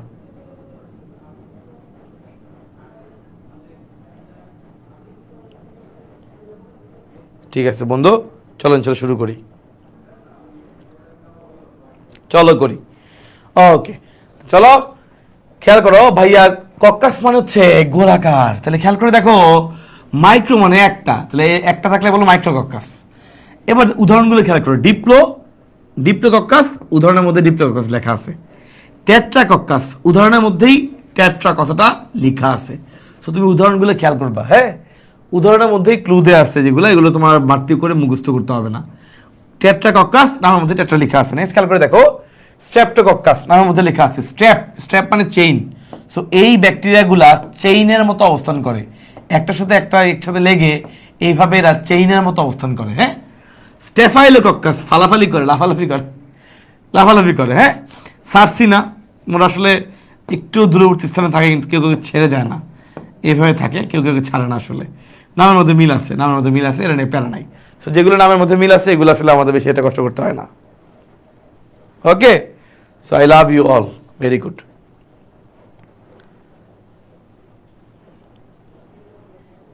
আচ্ছা, এবার আসি ভাইয়া বেসিলাস। বেসিলাস মানে হচ্ছে দণ্ডাকার। যে সকল ব্যাকটেরিয়া দণ্ডাকার এদেরকে বলা হয় বেসিলাস। যেমন দেখো মনোবেসিলাস, ভাইয়া মনোবেসিলাস, এই যে বেসিলাস, বেসিলাস, ভেরি গুড। ইস্কেরিশিয়া কলাই, এটা তোমার প্যাচ লাগবে, ইস্কেরিশিয়া কলাই হবে এটা। আমাদের টাইপিস্ট ভুল করে কয়েল লিখছিল, ভেরি গুড। কয়েল কিন্তু মনে রাখবা এক পিস, তাই না? আমরা বাসায় যখন কয়েল জ্বালাই আমরা কিন্তু এমন করি না যে এক রুমে 10টা কয়েল জ্বালা দিচ্ছি আল্লাহর নাম নিয়ে, যা আবার হবে। করো কেউ যে ভাই একটা প্যাকেটের মধ্যে 5টা মানে 5টা কি বলে জয়েন্ট থাকে কয়েলের, মোট 10টা কয়েল থাকে, ভাই আল্লাহর রাস্তে পুরো কয়েলের প্যাকেটের মধ্যে আগুন লাগাই দিচ্ছি, সব মশা মরে যাবে। এটা কেউ করি না। তাহলে কয়েল কিন্তু আমরা একটা জ্বালাই। মনে রাখবা ইস্কেরিশিয়া কলাই বা কয়েল এটা একটা। মনোবেসিলাস, মনো মানে একটা, সিঙ্গেল, একটা বেসিলাস, দণ্ডাকার একটা, ঠিক আছে, একটা বেসিলাস। এবার খেয়াল করে দেখো ডিপ্লোবেসিলাস, ভাইয়া মোরাকজেলা লেকুনাটা। ডিপ্লো মানে হচ্ছে দুইটা, ভাইয়া দুইজনের জন্য মরে যাচ্ছে, এত জ্বালা। মোরাকজেলা, এত জ্বালা, দুইজনের জন্য মরে যাচ্ছে। তাহলে মোরাকজেলা আসলে বুঝবা এরা দুইজনের কথা বলছে, কারণ একজন একা একা মরে যায় না, আরেকজনের জন্যই মরতেছে। স্ট্রেপ্টোবেসিলাস নামের মধ্যে লেখা আছে, এটা তো আমার বেঁচে গেল, কাজটা সহজ হয়ে গেল, মনে রাখাটা ইজি হয়ে গেল। চলে আসে সামনের দিকে কোক্কোবেসিলাস, এই আবার কেমন মিক্স পাই, তাই না? এই দেখা যায় একটু দুইটা মিক্স করতে গিয়ে ডিম বাগার হয়ে গেছে। একটা হচ্ছে সালমোনেলা, একটা মাইক্রোব্যাকটেরিয়াম। কেমনে মনে রাখবা? যে মাইসালমা এবার মনে রাখবা যে মাইসালমা, ঠিক আছে?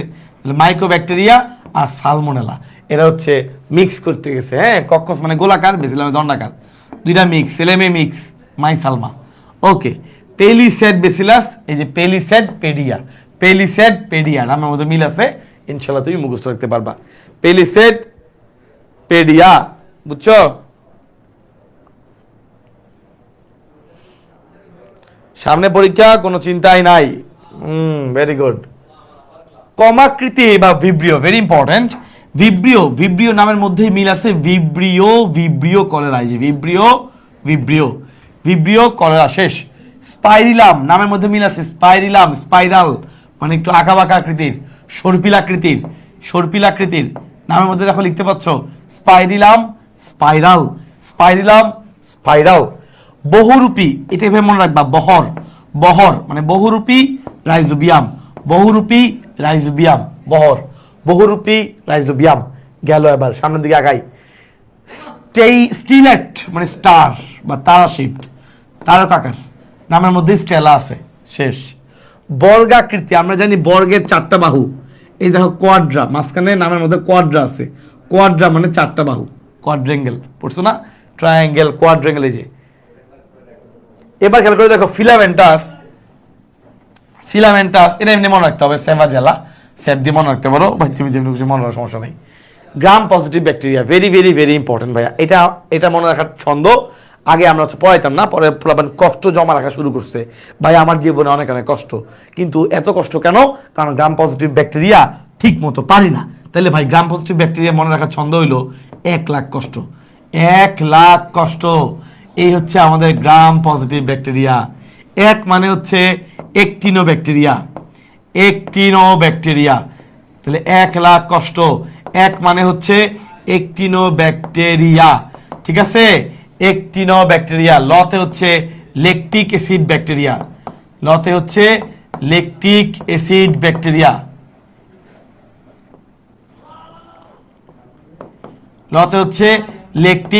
ব্যাকটেরিয়া, 1,00,000 কষ্ট। কতে হচ্ছে ক্লস্ট্রিডিয়াম, ক্লস্ট্রিডিয়াম। আর স্ট দিয়ে দুইটা, একটা স্ট্যাফাইলোকক্কাস, একটা স্ট্রেপ্টোকক্কাস। স্ট দিয়ে দুইটা, একটা স্ট্যাফাইলোকক্কাস আর একটা হচ্ছে স্ট্রেপ্টোকক্কাস। কথা কিন্তু একদম সহজ। তাহলে কি বললাম? গ্রাম পজিটিভ ব্যাকটেরিয়া কিভাবে মনে রাখবা? 1,00,000 কষ্ট, 1,00,000 কষ্ট। এতে হচ্ছে এক দিয়ে হলো একটিনোব্যাকটেরিয়া, ল দিয়ে ল্যাকটিক অ্যাসিড ব্যাকটেরিয়া, কতে হচ্ছে ক্লস্ট্রিডিয়াম, স্টতে দুইটা, একটা স্ট্যাফাইলোকক্কাস আর একটা হচ্ছে স্ট্রেপ্টোকক্কাস। তাহলে 1 লাখ কষ্ট দিয়ে আমরা মনে রাখবো। কথা ক্লিয়ার? পারবা কিনা বলো? ওকে, চলো ভাই সামনের দিকে আগাই। এইটা একটু উত্তর করো, কোন ব্যাকটেরিয়াটা গোলাকার? কোন ব্যাকটেরিয়াটা গোলাকার? ভাই সার্সিনা। সার্সিনা যারা ছিল ওরা কিন্তু গোলাকার গোলাকার ছিল, মনে আছে কিনা জানি না তোমাদের। খেয়াল করে দেখো, যাদের নামের মধ্যে কক্কাস ছিল, যাদের নামের মধ্যে কক্কাস ছিল ওরা সবাই গোলাকার, খালি একটা ব্যতিক্রম, এই 6 নাম্বারটা দেখো ব্যতিক্রম। ওর নামের মধ্যে কক্কাস নাই, তাও সে গোলাকার, সার্সিনা। ওরা ছাড়ে নাই, যে আমি অলরেডি একে তোমাদেরকে দেখাইছিলাম, এটা গোলাকার হয়। ছাড়ে নাই কিন্তু গোলাকার, ঠিক আছে? ছাড়ে নাই কিন্তু গোলাকার, এই যে দেখো। তাহলে এটার অ্যান্সার কি হবে? সার্সিনা লুটিয়া।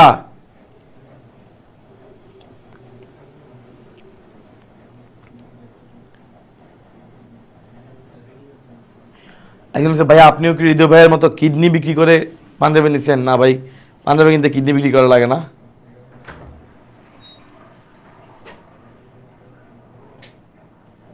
ওকে ফাইন, তাহলে পরেরটা আসি। কোনটি প্লিওমরফিক ব্যাকটেরিয়া? ভাইয়া প্লিওমরফিক মানে হচ্ছে বহুরূপী। প্লিওমরফিক মানে হলো বহুরূপী। তাহলে কোনটা বহুরূপী ব্যাকটেরিয়া? প্লিওমরফিক ব্যাকটেরিয়া কোনটা? কোনটা প্লিওমরফিক বা বহুরূপী ব্যাকটেরিয়া? উত্তর করে দাও।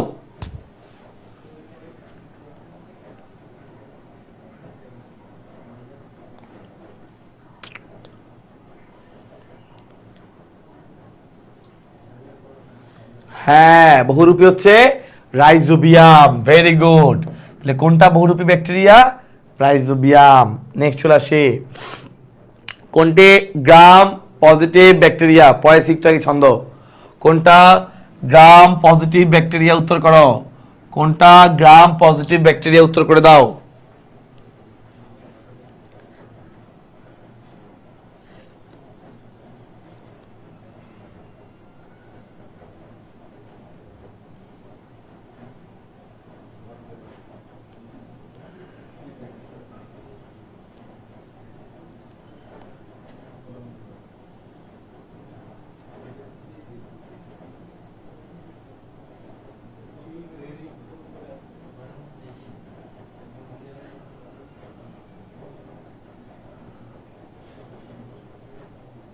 ভেরি গুড, 1 লাখ কষ্ট, কত ক্লস্ট্রিডিয়াম। পরেরটা খেয়াল করো, স্ট্রেপ্টোকক্কাস দেখতে কেমন? ভাই কক্কাস বলছে, কক্কাস ভাই, কক্কাস মানে বুঝছি গোলাকার, কক্কাস মানে বুঝে গেছি গোলাকার। স্ট্রেপ্টোকক্কাস দেখতে কেমন? গোলাকার। নেক্সট খেয়াল করে দেখো, কোনটি গ্রাম নেগেটিভ ব্যাকটেরিয়া? কোনটি গ্রাম নেগেটিভ ব্যাকটেরিয়া? উত্তর করে দাও।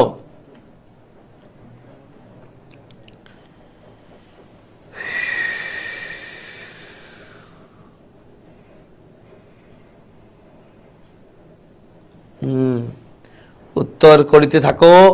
এবার আসি পরেরটাতে, কোনটা কমাকৃতির ব্যাকটেরিয়া? কোনটা? পয়েছি কিছুক্ষণ আগেই, কমাকৃতি হচ্ছে ভিব্রিও কলেরা। এই যে ভিব্রিও কলেরা, কথা শেষ। পরেরটায় আসি, কলেরা রোগের ব্যাকটেরিয়া দেখতে কেমন? কমাকৃতি, রাইট। আচ্ছা, ভিব্রিও কলেরা, এখানে তো কমাকৃতি লিখে নাই, লিখছে বক্র দণ্ডাকৃতির। একই কথায়, দণ্ড এরকম বেঁকে গেছে মানে এরকম, এটাই তো কমা। সো বক্র দণ্ডাকৃতির, বক্র দণ্ডাকৃতির, ঠিক আছে। লাস্ট একটা এমসিকিউ দেখি, কোন ব্যাকটেরিয়াটি অক্সিজেন ছাড়া বাঁচতে পারে না? অক্সিজেন ছাড়া বাঁচতে পারে না মানে জীবনে অক্সিজেন লাগবেই, অক্সিজেন আছে বলে সে বেঁচে আছে। কে বলো? পড়াইছি, অক্সিজেন আছে বলেই বেঁচে আছে। আজ বেঁচে আছি, এজোটোব্যাক্টর, আজ অক্সিজেন দিয়ে বেঁচে আছি। অক্সিজেন আছে বলেই বেঁচে আছে এজোটোব্যাক্টর। ইনশাল্লাহ পারবা। চলে আসি ভাইয়া পরে আমাদের অন্য অংশে। ভাইয়া খেয়াল করো, ব্যাকটেরিয়া শ্রেণী বিভাগ, শ্রেণী বিভাগ ফ্লাজেলা আছে কি নাই? এ ট্রিকাস, এ মানে নাই, ট্রাইকোম মানে ফ্লাজেলা, ফ্লাজেলা নাই, ফ্লাজেলা নাই। উদাহরণ কি রেখেছে? কোলিনি ব্যাকটেরিয়াম, ডিপথেরিয়া। আসতেছি আমি। মনোট্রিকাস, মনো মানে একটা, মনোট্রিকাসের উদাহরণ Vibrio cholera. Very very very important. ছন্দ দিয়ে মনে রাখো, আর যেমনি ইচ্ছে এমনি মনে রাখো। তুমি এটা মনে রাখতেই হবে, এটা খুব কমনলি ভার্সিটির বিভিন্নবার আসছে। সো মাস্ট এটা মাথায় রাখতে হবে, মনোট্রিকাসের ভিব্রিও কলেরা। এখন তুমি এই সব ছন্দ পড়তে গিয়ে পরে দেখবে ছন্দের জন্য আলাদা ছন্দ লাগবে। সব ছন্দ পড়ার দরকার নাই, যেগুলো ছন্দ দিয়ে পড়াইছি ছন্দ পড়ো, বাট দু একটা এমসিকিউ তো এমন লাগবে যে ছন্দ ছাড়া পড়তে হয়। এটা এমন একটা এমসিকিউ যে মনোট্রিকাসের উদাহরণ ভিব্রিও কলেরা, ঠিক আছে। এখন তুমি মনে করো বানায় মানে আরো কিছু ছন্দ বানাতে পারো যে ভাই ভিব্রিও কলেরা, এখানে কল আছে, কল, কল মানে টিউবওয়েল, টিউবওয়েলের সংখ্যা একটা, এই জন্য একটা। তাহলে তুমি এমনি মনে রাখতে পারো, বাট দরকার নাই। ভিব্রিও কলেরা এটা হচ্ছে মনোফিকাস। যার মনে করে এমনি মনে থাকে না তার জন্য বললাম যে কল, কলের কথা বলছে, টিউবওয়েল কল, আমরা কল একজন চাপ দেই বা কল আছে একটা, এই জন্য মনো মানে একটা, এইভাবে চাইলে মনে মাথা রাখতে পারো, বাট প্রয়োজন নাই। এমফিট্রিকাস, এমফি মানে উভয়, বলে না যে উভচর, উভচর কি বলে, যারা জলেও থাকে স্থলেও থাকে, তাই না? আমরা এমফিবিয়া বলি, এমফিবিয়া উভচর প্রাণী। এমফিবিয়া মানে উভচর, মানে দুই দিকে আছে, রাইট? জল এবং স্থলে দুই জায়গায় থাকে। দেখো আমি যদি এখানে একটা চিহ্ন দেই, মাইনাস চিহ্ন, ধরো একটা ব্যাকটেরিয়া আছে এরকম, এর এখানেও একটা ফ্লাজেলা, এখানেও একটা ফ্লাজেলা, ঠিক দেখতে অনেকটা মাইনাসের মতো, রাইট? এই জন্য এটা উদাহরণটা দেখো মাইনাস। তাহলে দুই প্রান্তে যদি একটা করে ফ্লাজেলা থাকে, দেখতে অনেকটা মাইনাসের মতো মনে হয়, এটাকে আমরা বলবো মাইনাস। এই জন্য এইটাকে নামটা মনে রাখবা মাইনাস দিয়ে। এমফি মানে উভয়, উভয় পাশে আছে মাইনাস। এরপরটা দেখো সেফালোট্রিকাস। ভাইয়া ক্যাফালি শব্দের অর্থ হচ্ছে মাথা, মাথা। খেয়াল করে দেখো, ধরো তোমার মাথা যদি এটা হয়ে থাকে, মাথার উপর একগুচ্ছ চুলের মতো করে, সেম টু সেম ওয়েতে ব্যাকটেরিয়ার যদি মাথায় এক প্রান্তে এরকম করে ফ্লাজেলা থাকে, তাকে আমরা বলবো সেফালোট্রিকাস। সেফালো মানে মাথা, ঠিক মাথার মধ্যে এরকম এক পাশে থাকবে। দেখো তুমি একটা ফুলের তোড়া যদি নাও ভাইয়া, ফুলের তোড়া দেখবে আমরা শুধু শুধু ফুলের তোড়া বানাই, এরকম করে নিয়ে এইভাবে একটা ডিজাইন করি, এরপরে দেখবো এখানে আমরা অনেকগুলো ফুল রাখি, রাইট? তাহলে ফুলের তোড়া যে আমরা বানাই, এখানে ফুল দেই, এই ফুলের তোড়া কিন্তু দেখতে কিন্তু এই যে এক মাথায় এরকম ফুল রাখি আমরা। তাহলে ফ্লোরেসেন্স, এই যে ফ্লোরেসেন্স, ফুলের তোড়া চিন্তা করবা, ফুলের তোড়া যেরকম নিচে একটা হ্যান্ডেল, উপরে এক মাথায় অনেকগুলো ফুল থাকে, তাই না? এমন কখনো হয় যে ভাই হ্যান্ডেলটা মাঝখানে, উপরেও ফুল নিচেও ফুল? না, একটা মাথা নিচে হ্যান্ডেল, উপরে ফুল থাকে। তাহলে ফ্লোরেসেন্স হচ্ছে ফুল, এক মাথায় ফুল থাকবে, এক মাথায় চুলের মতো করে। আমাদের যেরকম এক মাথার এক প্রান্তে চুল আছে, এরকম একইভাবে ডান্ডার স্টিকের এক মাথায় ফুল আছে। শেষ। লফোট্রিকাস, লুফেয়ানা। ভাইয়া লফো মানে লুফেয়ানা। তোমরা বলো তো, মাঠের চারপাশে যদি বল যায়, একটা টুর্নামেন্ট চলতেছে, মাঠের চারপাশে বল যাচ্ছে, এই বলগুলাকে কুড়ায় নিয়ে আসা কার কাজ? ভলান্টিয়ারের কাজ। এই যে বল লুফে নেওয়া কার কাজ? ভলিউটেন্স, ভলান্টিয়ারের কাজ হচ্ছে বলটাকে লুফে নিয়ে আসা। নেক্সট খেয়াল করে দেখো পেরিট্রিকাস। ভাই সালমা অনেক প্যারা দেয়, সালমা অনেক প্যারা দেয়, খুবই ইজি। পেরিট্রিকাসের উদাহরণ হচ্ছে এই সালমা, থেকে মনে রাখবা সালমোনেলা টাইফি। ভাই এইটার কারণে কিন্তু টাইফয়েড হয়। এই যে টাইফয়েডের জন্য দায়ী কে? এইটা সালমোনেলা টাইফি, এই ব্যাকটেরিয়া। টাইফয়েডের জন্য দায়ী ব্যাকটেরিয়ার নাম কি? Salmonella typhi. কিভাবে মনে রাখবা? সালমা তোমার অনেক প্যারা দেয়, তাহলে পেরিট্রিকাস।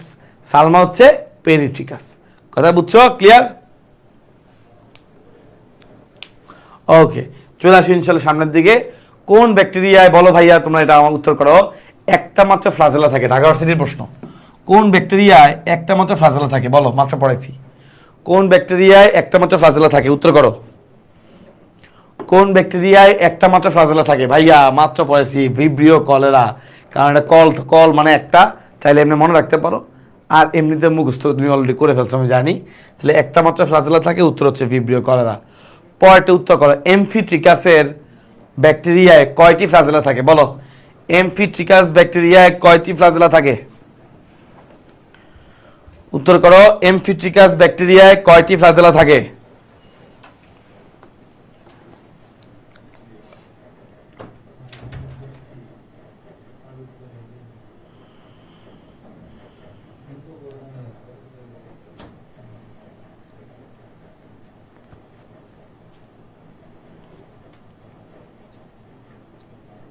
দুইটা। Very good. দুই প্রান্তে একটা করে দুইটা থাকে। Very good. এই যে দুই প্রান্তে একটা করে, তাই না? এটা একটু ছবি এঁকে দেখাইছিলাম। এই মাথায় একটা, এই মাথায় একটা, দেখতে একটা মাইনাসের মতো মনে হয়, এই জন্য এটা উদাহরণের নাম রইল মাইনাস। কথা শেষ। চলো সামনের দিকে আগাই। এরপরে এক প্রান্তে এক গুচ্ছ ফ্লাজেলা। মাত্র পড়েছি, এক প্রান্তে এক গুচ্ছ ফ্লাজেলা, এই যে মাথার মতো করে, তাই না? মাথায় যেরকম এক প্রান্তে এক গুচ্ছ চুল, এরকম ভাবে এক প্রান্তে এক গুচ্ছ ফ্লাজেলা, এক প্রান্তে এক গুচ্ছ ফ্লাজেলা। এমফি মানে এই সরি সেফালো, এই যে সেফালো মানে মাথা, মাথার মতো করে, সেফালোট্রিকাস। তাহলে এক প্রান্তে এক গুচ্ছ ফ্লাজেলার উদাহরণ কি? সেফালোট্রিকাস। কথা ক্লিয়ার? ওকে, ইনশাআল্লাহ ডান। চলে আসি পরেরটা। যে সমস্ত ব্যাকটেরিয়া কোষে ফ্লাজেলা থাকে না, ফ্লাজেলা নাই, এই উদাহরণ কি রে? ফ্লাজেলা নাই মানে এ মানে নাই, তাহলে উদাহরণ নাম হচ্ছে অ্যাট্রিকাস। অ্যাট্রিকাস করনি ব্যাকটেরিয়াম ডিপথেরিয়া, করনি ব্যাকটেরিয়াম ডিপথেরিয়া। ঠিক আছে, ইনশাল্লাহ পারবা। ফ্লাজেলা জাতীয় স্পোরকে বলা হয় জুস্পোর। আচ্ছা গেল, এটা লাগবে না, ওই শৈবালের প্রশ্ন। কোন ব্যাকটেরিয়ার প্রকৃতি জেনেটিক ইঞ্জিনিয়ারিং নামে পরিচিত? জেনেটিক ইঞ্জিনিয়ারিং এর ক্ষেত্রে নিচের কোনটা সম্পর্কযুক্ত? কে পারবা?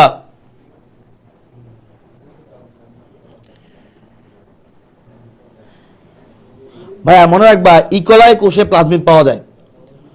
কোনটাতে প্লাজমিড পাওয়া যায়? ইকোলাই কোষে। হ্যাঁ, প্লাজমিড পাওয়া যায় কোথায়? ইকোলাই কোষে। মনে রাখবা এই জায়গা থেকে ভাইয়া, এই যে এতক্ষণ যে ফ্লাজেলা টপিকটা পড়াইলাম, এই ফ্লাজেলা টপিক থেকেই সবচেয়ে বেশি প্রশ্ন আসছে। তাহলে 11 ব্যাকটেরিয়াম টিউমেফিসিয়েন্স, সবচেয়ে বেশি প্রশ্ন কিন্তু এই ফ্লাজেলা টপিক থেকেই আসছে। এটাও কিন্তু রাজশাহী ইউনিভার্সিটির প্রশ্ন। তাহলে ফ্লাজেলা টপিক থেকেই বারবার বেশি বেশি প্রশ্ন আসতেছে, খেয়াল করবা। নেক্সট, আদর্শ ব্যাকটেরিয়া আর পড়ানোর প্রয়োজন নাই, আলহামদুলিল্লাহ পড়াই ফেলছি, এগুলো পড়াই ফেলছি, এগুলো আর প্রয়োজন নাই। এই যে প্লাজমিড, প্লাজমিড হচ্ছে ব্যাকটেরিয়ার মধ্যে একটা এক্সট্রা ডিএনএ, তার নিজস্ব ডিএনএ ছাড়াও একটা এক্সট্রা ডিএনএ থাকে, তাকে বলা হয় প্লাজমিড। এবং মনে রাখবা, এটা কমনেস্ট এক্সাম্পল হচ্ছে ইস্কেরিসিয়া কলাই ব্যাকটেরিয়া। এবং এই প্লাজমিডকে কাজে লাগাই কিন্তু আমরা জেনেটিক ইঞ্জিনিয়ারিং এর অনেক অনেক কাজকর্ম সম্পন্ন করি। জেনেটিক ইঞ্জিনিয়ারিং এর একটা মোস্ট ইম্পর্টেন্ট থিং হচ্ছে প্লাজমিড। তাহলে প্লাজমিডকে কাজে লাগিয়ে আমরা জেনেটিক ইঞ্জিনিয়ারিং সম্পন্ন করি। কথা ক্লিয়ার? ইনশাল্লাহ। এরপরে দেখো, এনে লাগবে না, এটা অলরেডি পড়ানো হয়ে গেছে। ব্যাকটেরিয়ার জনন, একটা গ্রস আইডিয়া থাকা লাগবে, জাস্ট একটা গ্রস আইডিয়া।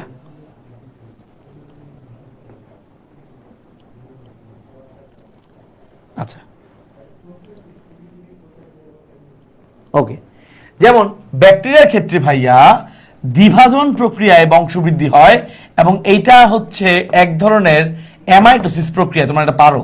এই অ্যামাইটোসিস প্রক্রিয়ার মাধ্যমেই কিন্তু ব্যাকটেরিয়া খুব দ্রুত সংখ্যা বৃদ্ধি করে। এছাড়াও তার কিছু আলাদা প্রক্রিয়া আছে, যেমন হলো মুকুলোদ্গম। মুকুল তৈরি করার মাধ্যমেও সে করতে পারে।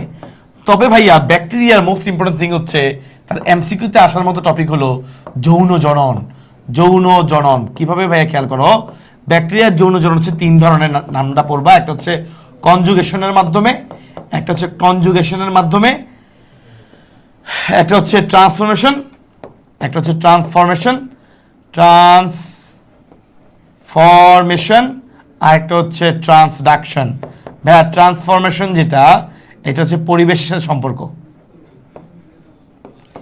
জাস্ট পাশে একটা ওয়ার্ড লিখে রাখো, পরিবেশ। এই পরিবেশের সাথে সম্পর্ক হচ্ছে ট্রান্সফরমেশন, এই ওয়ার্ডটা মনে রাখবা। আর অন্য কোনো ভাইরাসের মাধ্যমে যদি হয়, ভাইরাসের মাধ্যমে যদি কোনো কাহিনী হয়, সেটা বুঝবা ট্রান্সডাকশনের কথা বলছে। সহজ টেকনিক মনে রাখবা, তাহলে তোমার ঝামেলা হবে না।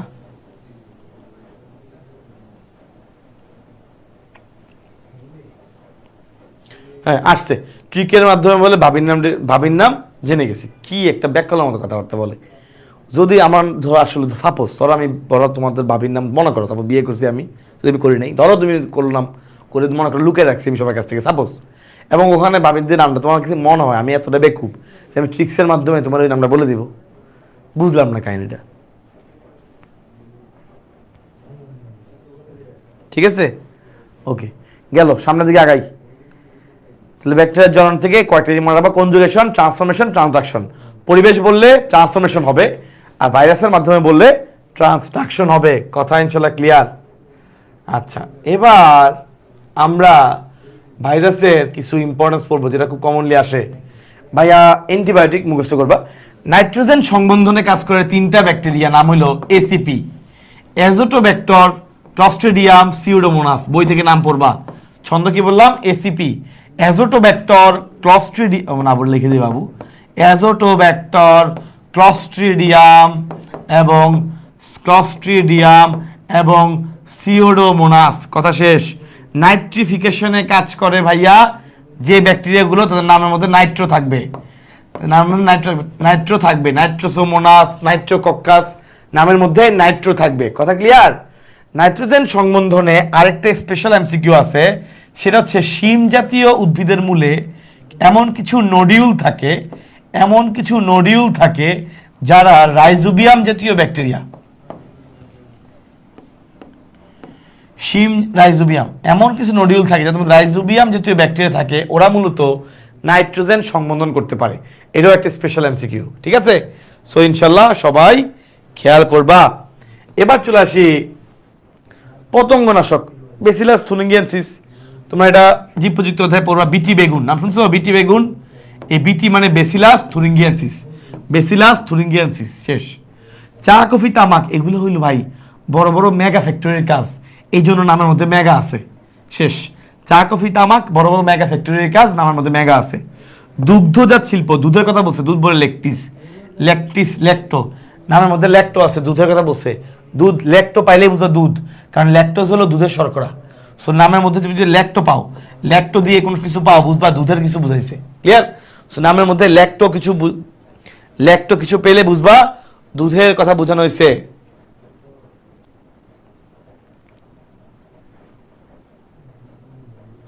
ঠিক আছে ইনশাল্লাহ? ওকে। পাট শিল্পে আমরা পাট ধুইতে কালা বানায় ফেলি, ক্লস্ট্রিডিয়াম। ভিনেগার বললে আমাদের অ্যাসিডিক অ্যাসিডের কথা মাথায় আসে, রাইট? অ্যাসিটিক অ্যাসিড, ভিনেগার তো আসলে অ্যাসিটিক অ্যাসিডই। ল্যাকটিক অ্যাসিড, নামের মধ্যে ল্যাকটিক অ্যাসিড লেখা আছে। শেষ। পয় নিষ্কাশন, মনে রাখবা যে জু বা চিড়িয়াখানায় অনেক পরিমাণ বর্জ্য পদার্থ, অনেক পরিমাণ পয় নিষ্কাশন করতে হয়। তেল অপসারণ, তেল দেওয়া হয় কাদেরকে? আর্জেন্টিনার মানুষজনকে তেল দেওয়া হয়। আর্জেন্টিনার মানুষ যেহেতু ওয়ার্ল্ড কাপ জিতছে, সো আর্জেন্টিনাকে আমরা এখন অনেক বেশি তেল দিয়ে থাকি, সে হোক আর্জেন্টিনার মানুষ কিংবা আর্জেন্টিনার supporter. So guys, that is it. আমরা এখন দুইটা মোস্ট ইম্পর্টেন্ট জিনিস দেখবো। মানুষের রোগ, একটা হচ্ছে গনোরিয়া, সিফিলিস। গনোরিয়া নামের মধ্যে গনোরিয়া আছে, এমনি পারবা। সিফিলিসের জন্য দায়ীটা মনে রাখবা, ট্রেপোনেমা পেলিডাম, ট্রেপোনেমা পেলিডাম। হ্যাঁ, কারণ গনোরিয়ার জন্য যে দায়ী ব্যাকটেরিয়া তার নাম হচ্ছে নাইজেরিয়া গনোরিয়া। সো নামের মধ্যে গনোরি থাকবে, বুঝছো? এই জন্য এটা প্যারা নাই, নামের মধ্যে গনোরিয়া আছে। কিন্তু সিফিলিসের জন্য দায়ীটা পড়বা ট্রেপোনেমা পেলিডাম। গরু মহিষের যক্ষা, ভাই গরু মহিষ মানে হচ্ছে বল ববিস। হ্যাঁ, ববিস দিয়ে মনে রাখবা, ববিস মানে গরু মহিষকে বোঝানো হয়েছে। সো এটা যক্ষাটা যেহেতু গরু মহিষের হয়, এই জন্য ববিস হয়েছে। আচ্ছা, হাঁস মুরগি কলেরা। হাঁস মুরগি হচ্ছে এক ধরনের পাখি, পাখি মানে এভিস। হাঁস মুরগি এক ধরনের পাখি, পাখি মানে এভিস, এই জন্য নামের মধ্যে এবিসেপ্টিকাস, এবিস আছে। হাঁস মুরগি এক ধরনের পাখি, পাখি মানে এবিস, এই জন্য এবিসেপ্টিকাস। ধানের পাতা ধসা ব্যাকটেরিয়া দিয়ে হয়, আলুর ধসা রোগটা হয় ছত্রাক দিয়ে। পেঁয়াজ যেন না লাগাও, এই জন্য ক্লিয়ার করে দিছি। ধানের পাতা ধসা হয় ব্যাকটেরিয়া দিয়ে, আর আলুর ধসা রোগটা হয় ছত্রাক দিয়ে। চলো ভাইয়া, আমরা এখন শুরু করব।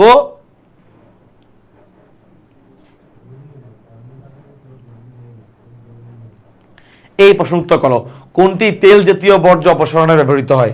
উত্তর করো, কোনটি তেল জাতীয় বর্জ্য অপসারণে ব্যবহৃত হয়?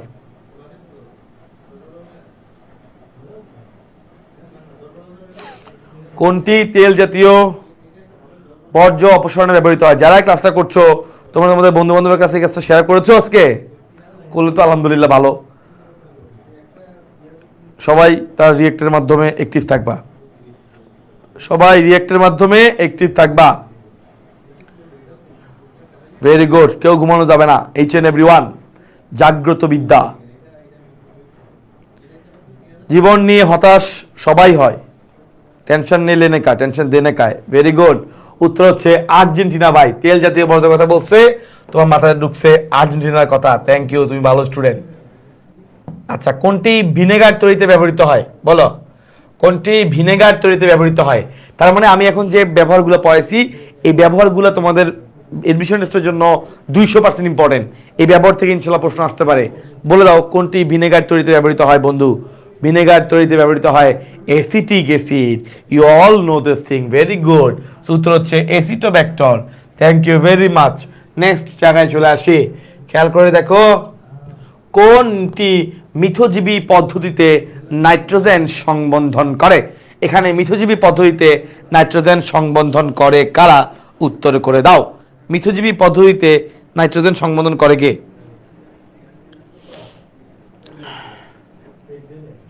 একটু আগে পড়েছিলাম শিম জাতীয় উদ্ভিদের মূলে, মনে আছে ভাই আশা করি তোমাদের, শিম জাতীয় উদ্ভিদের মূলে রাইজোবিয়াম থাকে, এই কিন্তু মিথজীবী পদ্ধতিতে নাইট্রোজেন সংবন্ধন করে।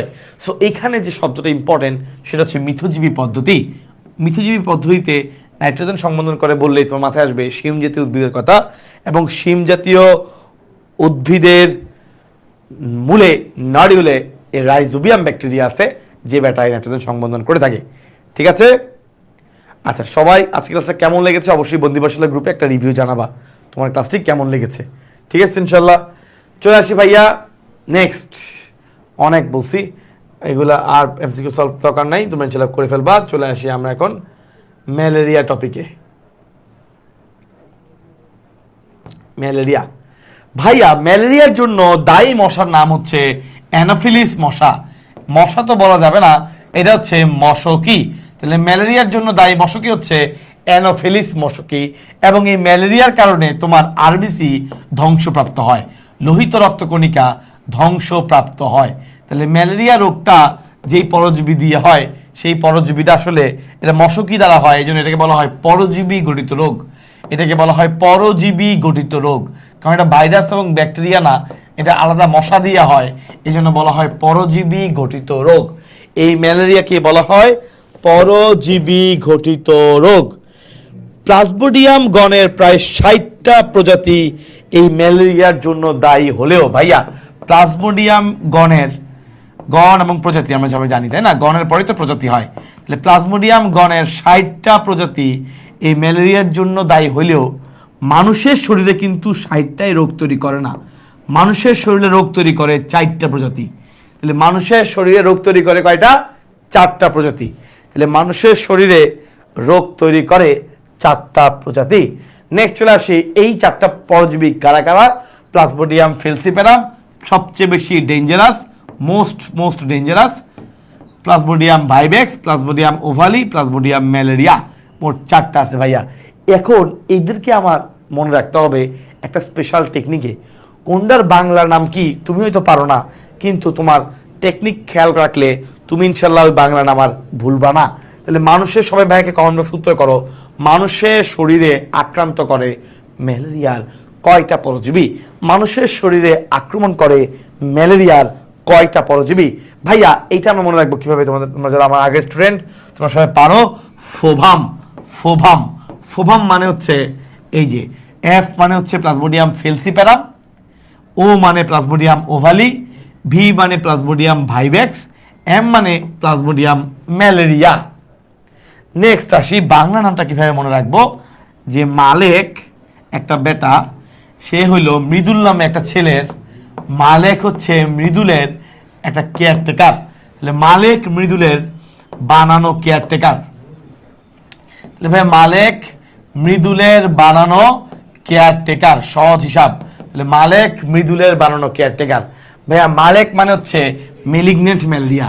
তাহলে নামটাও খেয়াল করো, মালেক মানে বুঝতে পারছো, এই এফটাকে বোঝানো হয়েছে মালেক, ওটাকে বোঝানো হয়েছে মৃদুল, ভি মানে ভাইভেক বানানো, এম মানে ঠিক সেম উপর নিচে লিখছি, ক্লিয়ার?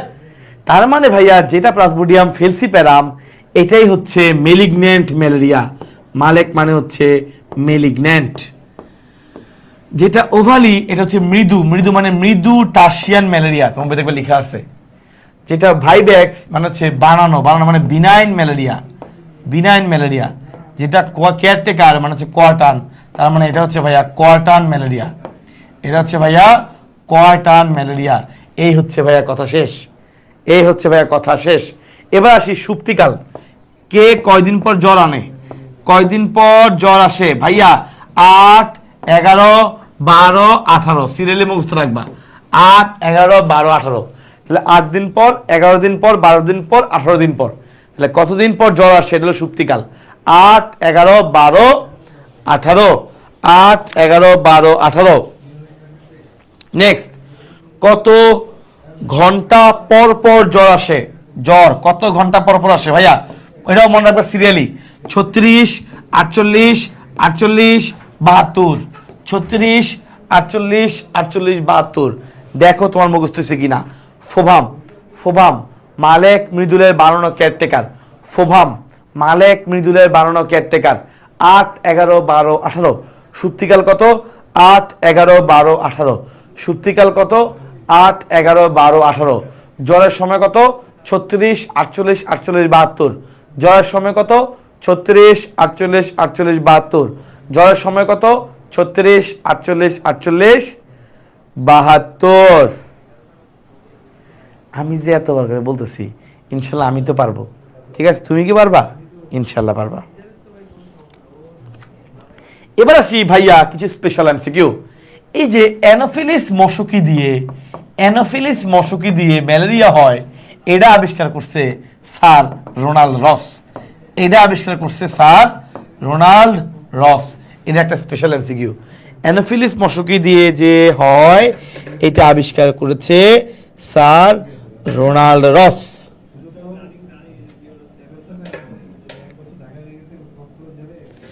আর লোহিত রক্তকণিকায় ম্যালেরিয়া আক্রান্ত কোন একটা মানুষের শরীরের লোহিত রক্তকণিকায় ম্যালেরিয়া পরজীবী বা যে কোনো পরজীবীর উপস্থিতি টের পান লেভেরন, আলফ্রেড লেভেরন।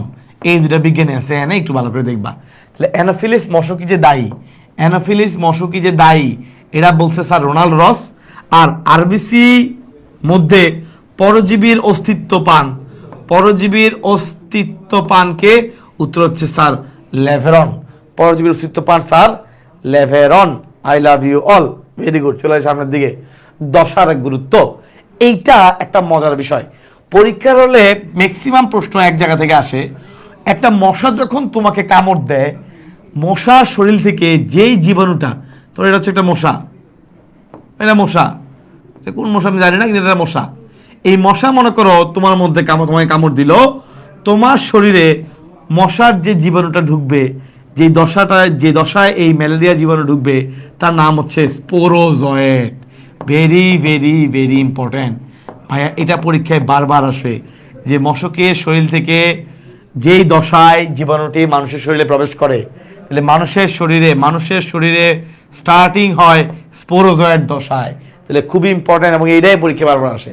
তাহলে মশকের যেই দশাটা, ম্যালেরিয়া পরজীবীর যেই দশাটা মানুষের শরীরে প্রবেশ করে তাকে আমরা বলি স্পোরোজয়েট।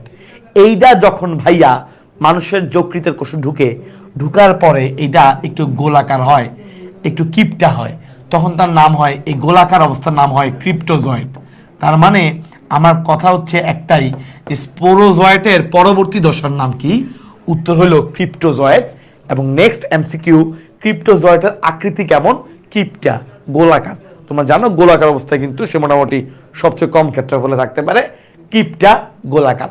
তাহলে স্পোরোজয়েটের পরবর্তী দশার নাম হচ্ছে ক্রিপ্টোজয়েট এবং এর আকৃতি হচ্ছে গোলাকার।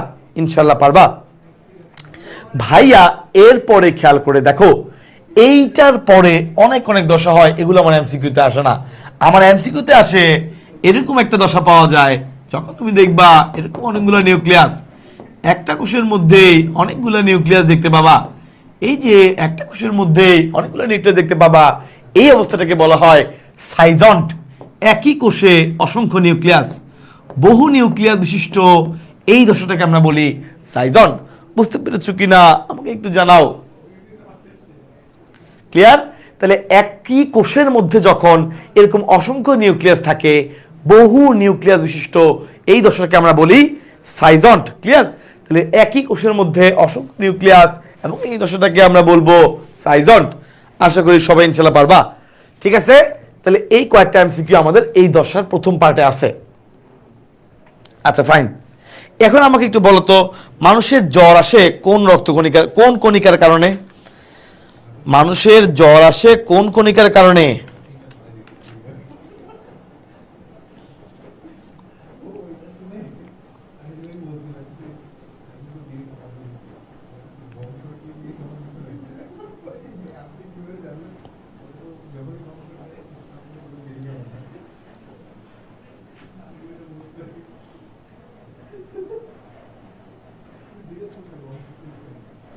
কেউ পারছো না?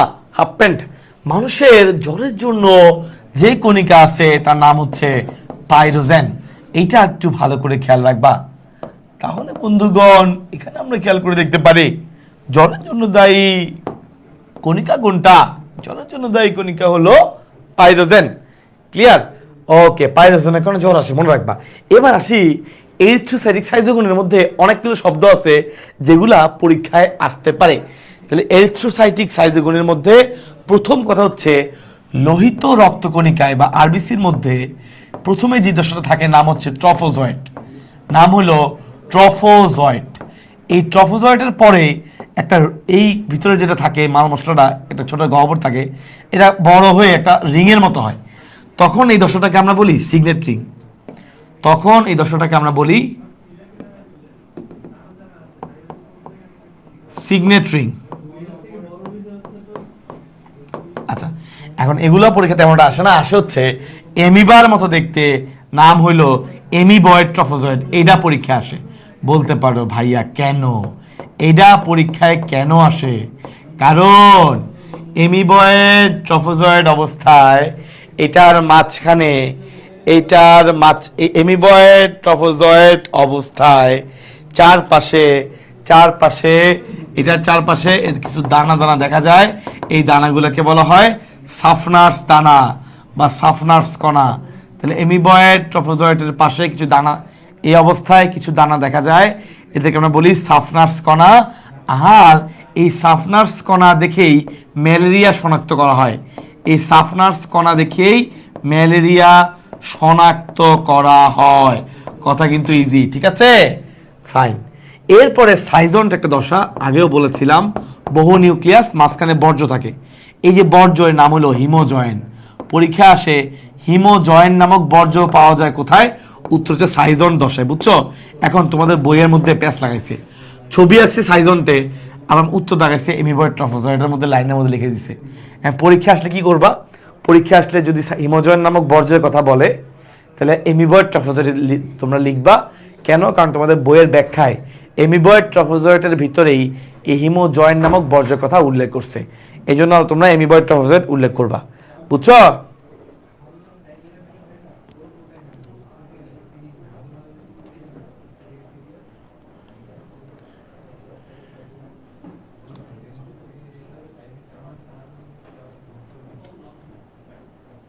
ওকে, ইনশাল্লাহ ডান। পারবা তো? তাইলে ভাইয়া তোমাদের সবার কাছে আমার একটা রিকোয়েস্ট থাকবে, ইনশাল্লাহ আমি ক্লাস শেষ করবো, কিছু বেশিক্ষণ সময় লাগবে না। ইনশাল্লাহ ক্লাস শেষ হওয়ার পরে তোমরা বন্ধু পাঠশালা গ্রুপে এই ওয়ান শট ক্লাসটা কেমন লেগেছে একটা অনেস্ট রিভিউ ইনশাল্লাহ তোমরা দিবা। তোমাদের যে কোনো screenshot you can take anywhere you want, এবং ইনশাল্লাহ ক্লাসটা কেমন লেগেছে স্ক্রিনশট রিভিউটা দিয়ে তখন তুমি এরপর নিশ্চিন্তে পড়ো আর ঘুমিয়ে যাও। 1 মিনিট সময় নিয়ে জাস্ট ক্লাসটা কেমন লাগছে, ওয়ান শট ক্লাস তুমি আর চাও কিনা, বা আমার ক্লাস তুমি চাও কিনা, এই বিষয়গুলো তুমি একটু জানাবা। বিশ্বাস করো আর নাই করো, পরীক্ষার আগে ইনশাল্লাহ দেখবা এই ওয়ান শট ক্লাসের রিভিশনটা তোমার কাছে তোমার প্রিপারেশনটা কত স্ট্রং করবে। যারা আমার এইচএসসি ওয়ান শট ক্লাস করে আসছো দে অল নো, ইনশাল্লাহ আমি বিশ্বাস করি তোমাদের ওয়ান শট ক্লাসগুলো অনেক বেশি হেল্পফুল হবে। ঠিক আছে? Okay fine. ওকে, তাহলে ইনশাল্লাহ এই জায়গাগুলো পারবা। এবার আসি তার মশকির দেহে। খেয়াল করো, মশকির দেহে কিছু জীবনচক্র হয়, আমাদের এখানে খবর কিছু লাগবে না। খেয়াল করো ভাইয়া, শুক্রাণু যখন তৈরি হয়, এটাকে আমরা বলি স্পারমাটোজেনেসিস, স্পার্ম তৈরি হওয়া। এখানে একটা প্রক্রিয়া ঘটে, এই প্রক্রিয়ার নাম হচ্ছে এক্স ফ্লাজেলেশন। এইটা মনে রাখবা, এক্স ফ্লাজেলেশন। পরীক্ষা আসতে পারে এক্স ফ্লাজেলেশন দেখা যায় কোন ধাপে? উত্তর হচ্ছে শুক্রাণু তৈরির সময় আমরা এক্স ফ্লাজেলেশন দেখব। এইচএসসি 25-এর প্রি মেডিকেল শুরু হবে ইনশাল্লাহ 10 তারিখ থেকে। ঠিক আছে?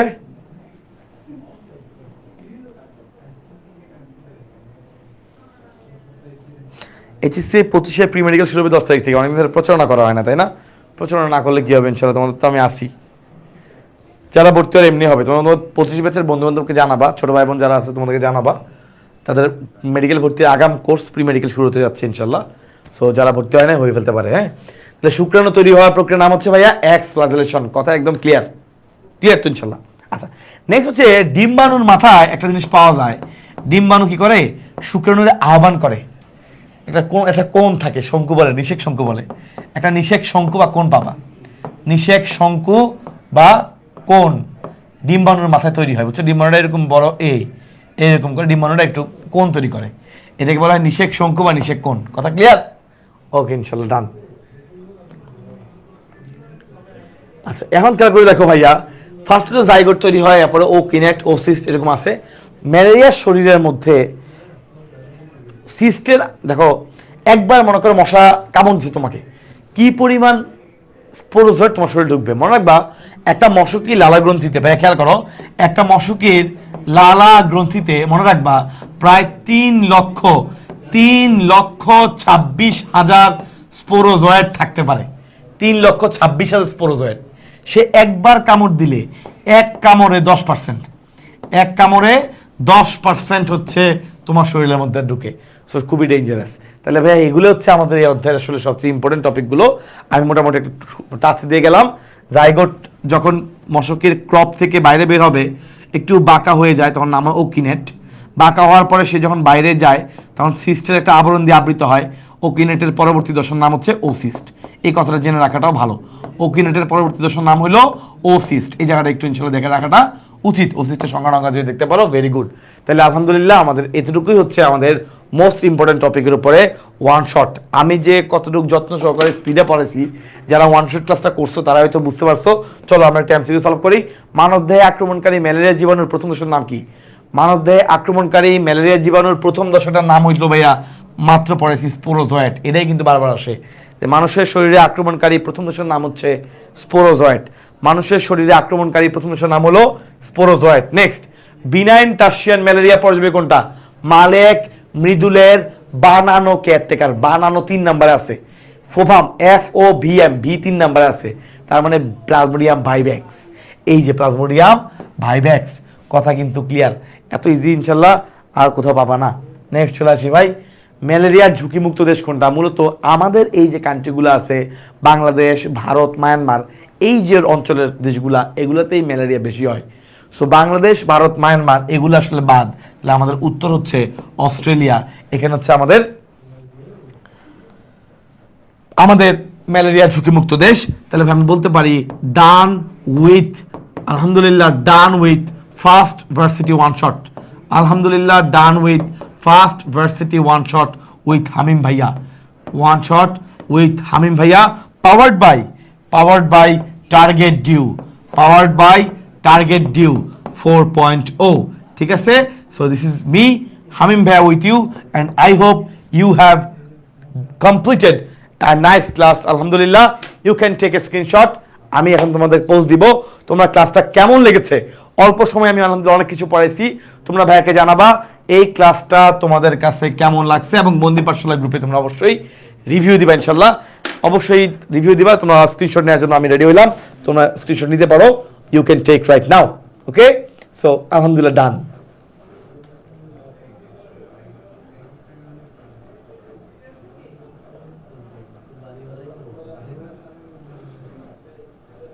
ওকে, সো ফার্স্ট ক্লাস ডান। অনেক সময় এভাবে পোস্ট দিই আমরা, you can take also.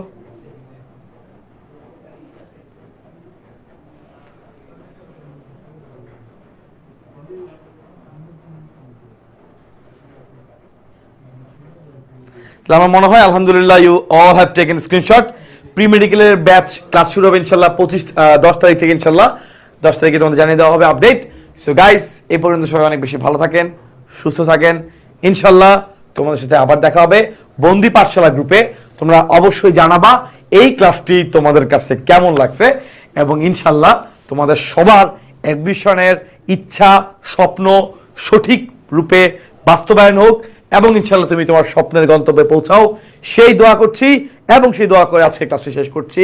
One shot class, first one shot class অনুজীব, আমি তোমাদের হামিম ভাইয়ের সাথে আছি। Thanks to all of you guys for standing or staying long time with me and long time with the class. Thanks. Allah Hafiz.